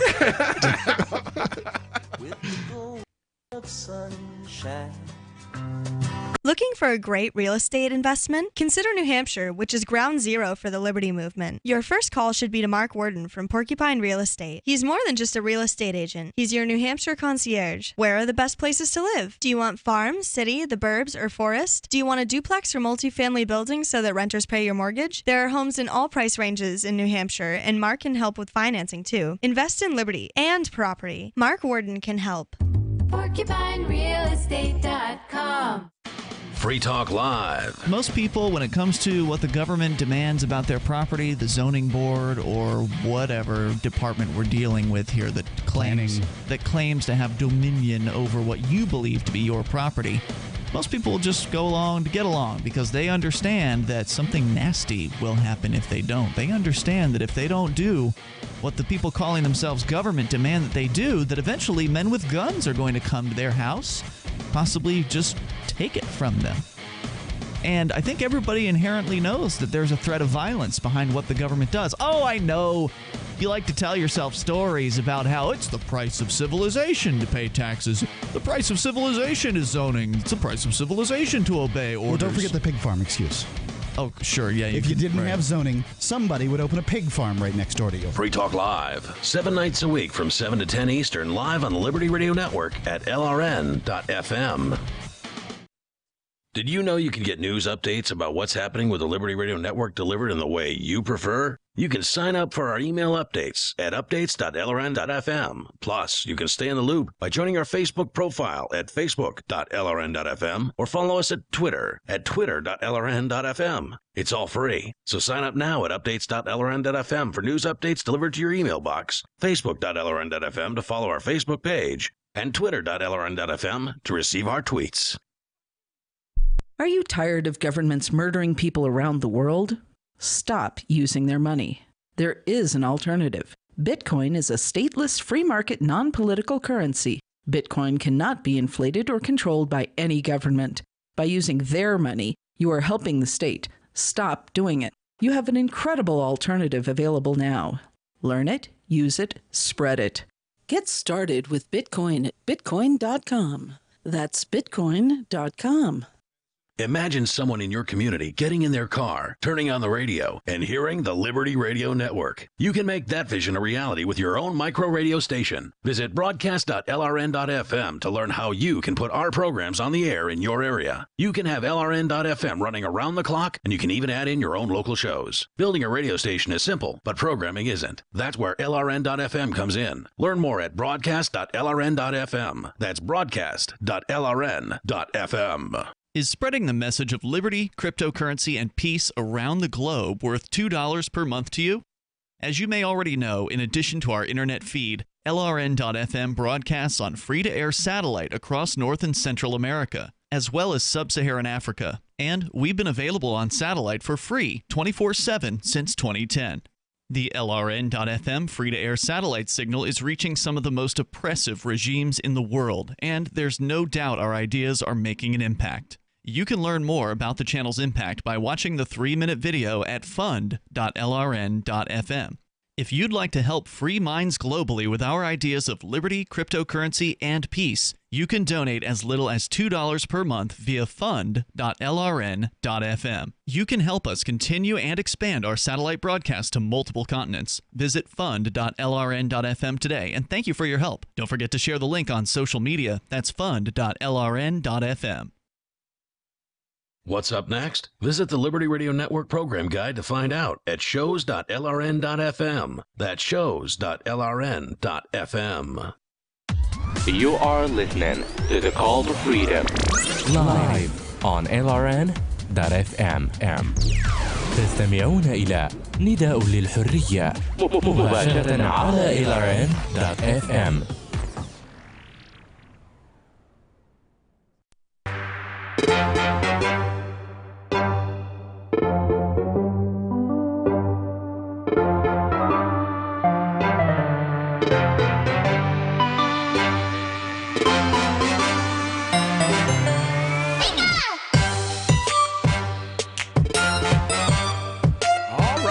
welcome back here to the Call to Freedom here on LRN.FM. It's time for the final segment of tonight's live Tuesday afternoon drive home broadcast. Been joined in the studio today by Mr. Chris Wade, our tech guy. Give us a website, Chris. www.thinkpenguin.com. That's THINK, penguin, PENGUIN.com. There we go. Now, Chris, you've got a story that we've been trying to get through. I mean, we've been having so much fun trolling the Facebook censorship guidelines. I mean, they should never have given libertarians a book of 27 loopholes, 27 pages worth of loopholes. I think they literally should just have libertarian added to their censorship list, because then libertarians would know, oh, we're not welcome on Facebook. Not welcome to right? post on Facebook.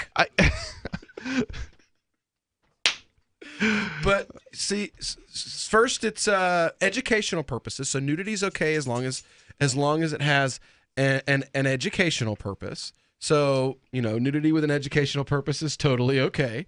Apparently not, though, as we tested. Yep. Or if you're encouraging breast cancer awareness, you can also get away with breast cancer awareness nudity, just so long as you throw a Susan G. Komen. It was tested. Well, yeah, that didn't work either. Didn't work either. So Facebook, we challenge you. Your guidelines are very specific. Our show hosts, they posted pictures exactly within the word and spirit of your guidelines, and within 10 minutes they were censored. I say libertarians just are not welcome on Facebook at all. I think that's apparent. I mean, what's next? Are they going to ban her altogether? Are you going to get banned, Aria? I'm sure I will. She doesn't know yet. She's not done yet. Yeah. She's at least blocked for the next few days, aren't you? You got a 30-day block? Not that I'm aware of. Because you couldn't send messages, right? You said they signed you out of Messenger? Yeah, but I signed back in after I did their stupid little. Okay, so you understand what you did wrong? Oh, so we're gonna do one. Are we gonna do like a black breast cancer awareness photo? Sure. Why not? Let's do it. Hey, do both. Do a breast cancer and prostate cancer awareness photo. I think it's gonna have to be one image though, because I suspect they're not gonna let her do it a fourth time. Yeah, they're like, she's trolling. It's fun. And the best part is you've got the don't post it in the Free Talk Live room because you might get in trouble. I'm not gonna say that, because everybody that's on Free Talk Live tonight is in the room and they're all laughing too. So you know what's alarming? Like when you Google black woman breasts, like all of them have the nipple covered up. Like the only way you're gonna get a female nipple is to go to porn. Huh. So if you can't find a picture of a black woman with her nipples exposed, no, you and have to go to my safe search is off. And the safe search is off. Huh. That's interesting. You're not getting any of my Verge. I mean, what is so traumatic about seeing black nipples? A female nipple? I don't know. Triggered! Poor Chris, he's still over there holding his article in his hand. Like, we're going to read this at some point in time. So, all I had to do was add the word porn to the search, and voila. Boom. Oh, now you get it. So, we're going to see if Aria can get her house raided by the Facebook FBI by the end of the afternoon. By the end of the show, Aria, you have you got 10 minutes, not even. 6. Yeah. 6 minutes. I'll do my best. All right. So how about I finish with this while she give her a chance to... This is definitely a huge troll. I'm loving it. All right. As of the withdrawal date, undertakings and organizations that are established in the United Kingdom but not in the EU, and natural persons who reside in the United Kingdom will no longer be eligible to register EU domain names, the document states, adding if they are EU registrants, to renew EU domain names registered before the withdrawal date. Going even further, the EC, the European Commission, I think, suggests existing... English? can't read this. EU domain names might be canceled the moment Brexit happens. Okay, so yeah, they're just saying the moment Brexit happens. I got a paper here, guys, old-fashioned, and it's kind of crinkly. All right, so expected to be 366 days from now with no right of appeal. So yeah, I mean, they're basically saying if you have an EU domain name and you're a UK resident, you will have your domain name stolen from you by the European Commission as a result of Brexit. So rather than taking it out on, I don't know, the government of the UK, they're taking it out on the citizens of because the citizens UK. voted for it. It was a referendum. Some of them did, but some of them didn't. Well, yeah, but you know the way it works with government. If 5 of you vote for it and 4 of you vote against it, then you all are screwed. Very true. All right. Welcome to the world of the social contract. Yeah, true. As a result of the withdrawal, it's totally not communism, though. Yeah. As a result of the withdrawal of the United Kingdom, a holder of a domain name does no longer fulfill the general eligibility criteria. The registry for EU will be entitled to revoke such domain name on its own initiative and without submitting the dispute to any extrajudicial settlement of conflicts. According to the most recent statistics available, there are just over 317,000 EU domain, which is nothing, domains registered in the UK, roughly a tenth of the registry's total. Canceling them would have a huge impact on the company that runs EU RID. Basically, it's going to have more of an impact on the EU registry than it will have on the citizens of the UK and the EU itself, which receives millions of euros annually in surplus funds. Even more remarkably, the EU RID made it plain that it will not consult over the plans or even informed what they were before the news was made public. So, okay, so I guess basically what it's saying is they don't even know that they were going to do this. It was decided by somebody higher up in the government, it sounds like. A statement on the registry site begins, yesterday afternoon, EU RID, the registry manager of the EU TLD, received the link to the European, page 2, Commission's communication concerning Brexit and the EU TLD. Screw EU ID, or EUD, I don't know, it's weird. They flagged it out of Messenger. What? Really? They flagged it in That, Messenger. yeah, and kicked me off. I'm banned. 30 days that or certainly totally? Got me banned. Yeah. Is it just... Hey, you didn't even post it to Facebook? No. Oh my God. All I did was God. send it to you via message. This... Can we she never even posted it to Facebook. She sent it in a private message that none of us reported. I mean, this is the Call to Freedom prep. And she's now banned from Facebook because Facebook's algorithm saw her post an image of breasts in Messenger.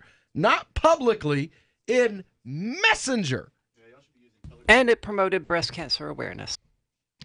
Oh, hold on. No, what got posted was, uh-oh.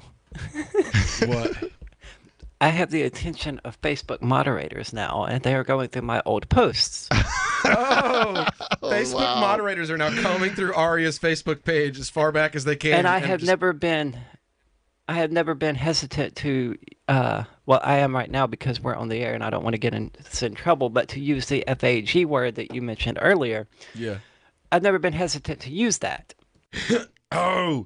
So a transgendered person is being flagged for every time they use the word fag. That's hilarious. Wow. Yeah. Wow. I would post about it on Twitter, they're but I'd get not blocked. anti-LGBT slurs. They refer to bootlickers who excuse police brutality. They're fags. Just a PSA. I still can't believe. So how do you know that they're going through your posts, I guess? Because now Facebook moderators I posted that years ago. She's getting and so flags from multiple Euro I have been posts. banned for 7 days. All right. So just 7? Really? You're a come on, amateur. Oh no, 3 days. 3 days. Sorry. 3? Oh, you're a baby, yo. You're such a. Facebook only gives me 30-day bans. Only 30-day bans. Hey, I am trying my best. It's because you're trans. Must be.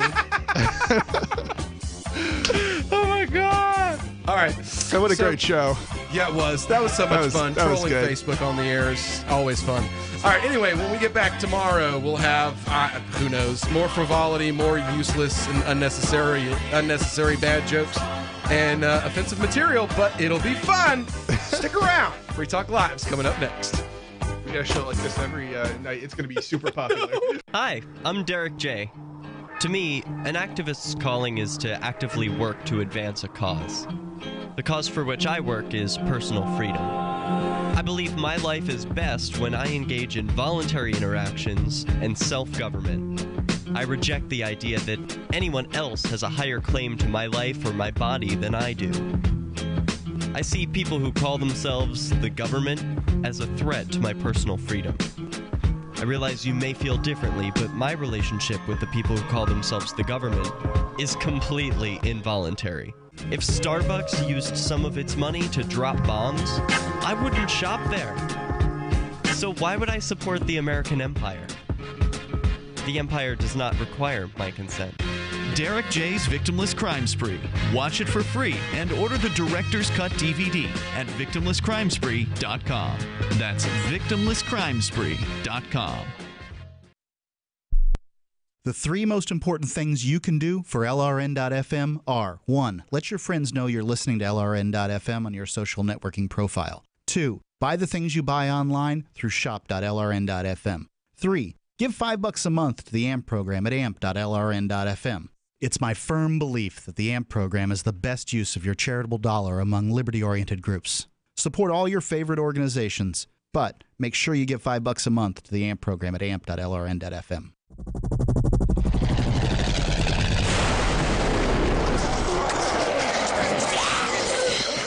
In Survivor Max 2, School Bites, Max must scavenge through a wasteland swarming with the undead. Desperate to find the medicine he needs, he discovers a community of survivors at his former school. Has he finally found the safe haven he's been looking for, or will he discover that school bites? Look for Survivor Max on Facebook, read reviews on Amazon, and read Chapter 1 at survivormax.com. You're 6 minutes away from a live episode of Free Talk Live, brought to you by freekeen.com. Listen live at freetalklive.com. From Keene in the Shire, the Liberty Media capital of the world, this is Daryl W. Perry, host of FPP Radio News for Tuesday, April 24th, 2018. Silver is trading at $16.63 per ounce. Gold is valued at $1,325 per ounce. Zencash is trading at $36, and the average price of Bitcoin is $9,331. Antiwar.com reports CIA Director Mike Pompeo is on track to become the next Secretary of State after the Senate Foreign Relations Committee voted to approve him 11-9. All Republicans voted in favor, and Senator Chris Coons voted present. Senator Rand Paul was the real deciding vote, having switched sides after opposing Pompeo. Democratic Senator Coons had also initially voted no, but changed to present as a courtesy because Senator Johnny Isakson was not present and voted by proxy. Isakson's vote would have made it 11-10, but only 10-10 among present voters, which would have forced Isakson to drive back from a funeral for a second vote. Paul's change was a surprise to almost everyone. However, Senator Paul cited multiple conversations with President Trump. During the meetings, Trump assured him that he believes the Iraq War was a mistake and that the U.S. must leave Afghanistan, and that Pompeo agrees with him. President Trump has publicly expressed these positions in the past. Despite that, he's done nothing to end either of the wars. In fact, President Trump announced in August that he'd changed his mind on Afghanistan since becoming president. He said this in the process of announcing a substantial escalation of that war. Paul's reversal prevented Pompeo from becoming the first nominee since 1925 to not get the Senate panel's approval. Without Monday's vote, it was also very likely that his nomination would have failed outright, while now it appears certain. Are you an advocate for free market money? Do you promote Bitcoin as an alternative in a fiat-centric world? Then you need Spendabit in your arsenal, the search engine for things you can buy with Bitcoin. Spendabit aggregates millions of products from thousands of Bitcoin-enabled merchants. Keep your money in the free economy. Visit spendabit.co today. Bitcoin merchants, ask about our merchant suite to reach even more customers. Spendabit.co. UPI reports a former Texas Juvenile Center employee who stole $1.2 million worth of fajitas was sentenced to 50 years in prison for theft by a public servant. Visiting State District Judge Manuel Benales ordered the 50-year sentence for Gilberto Escamilla, who admitted to using taxpayer money to buy fajita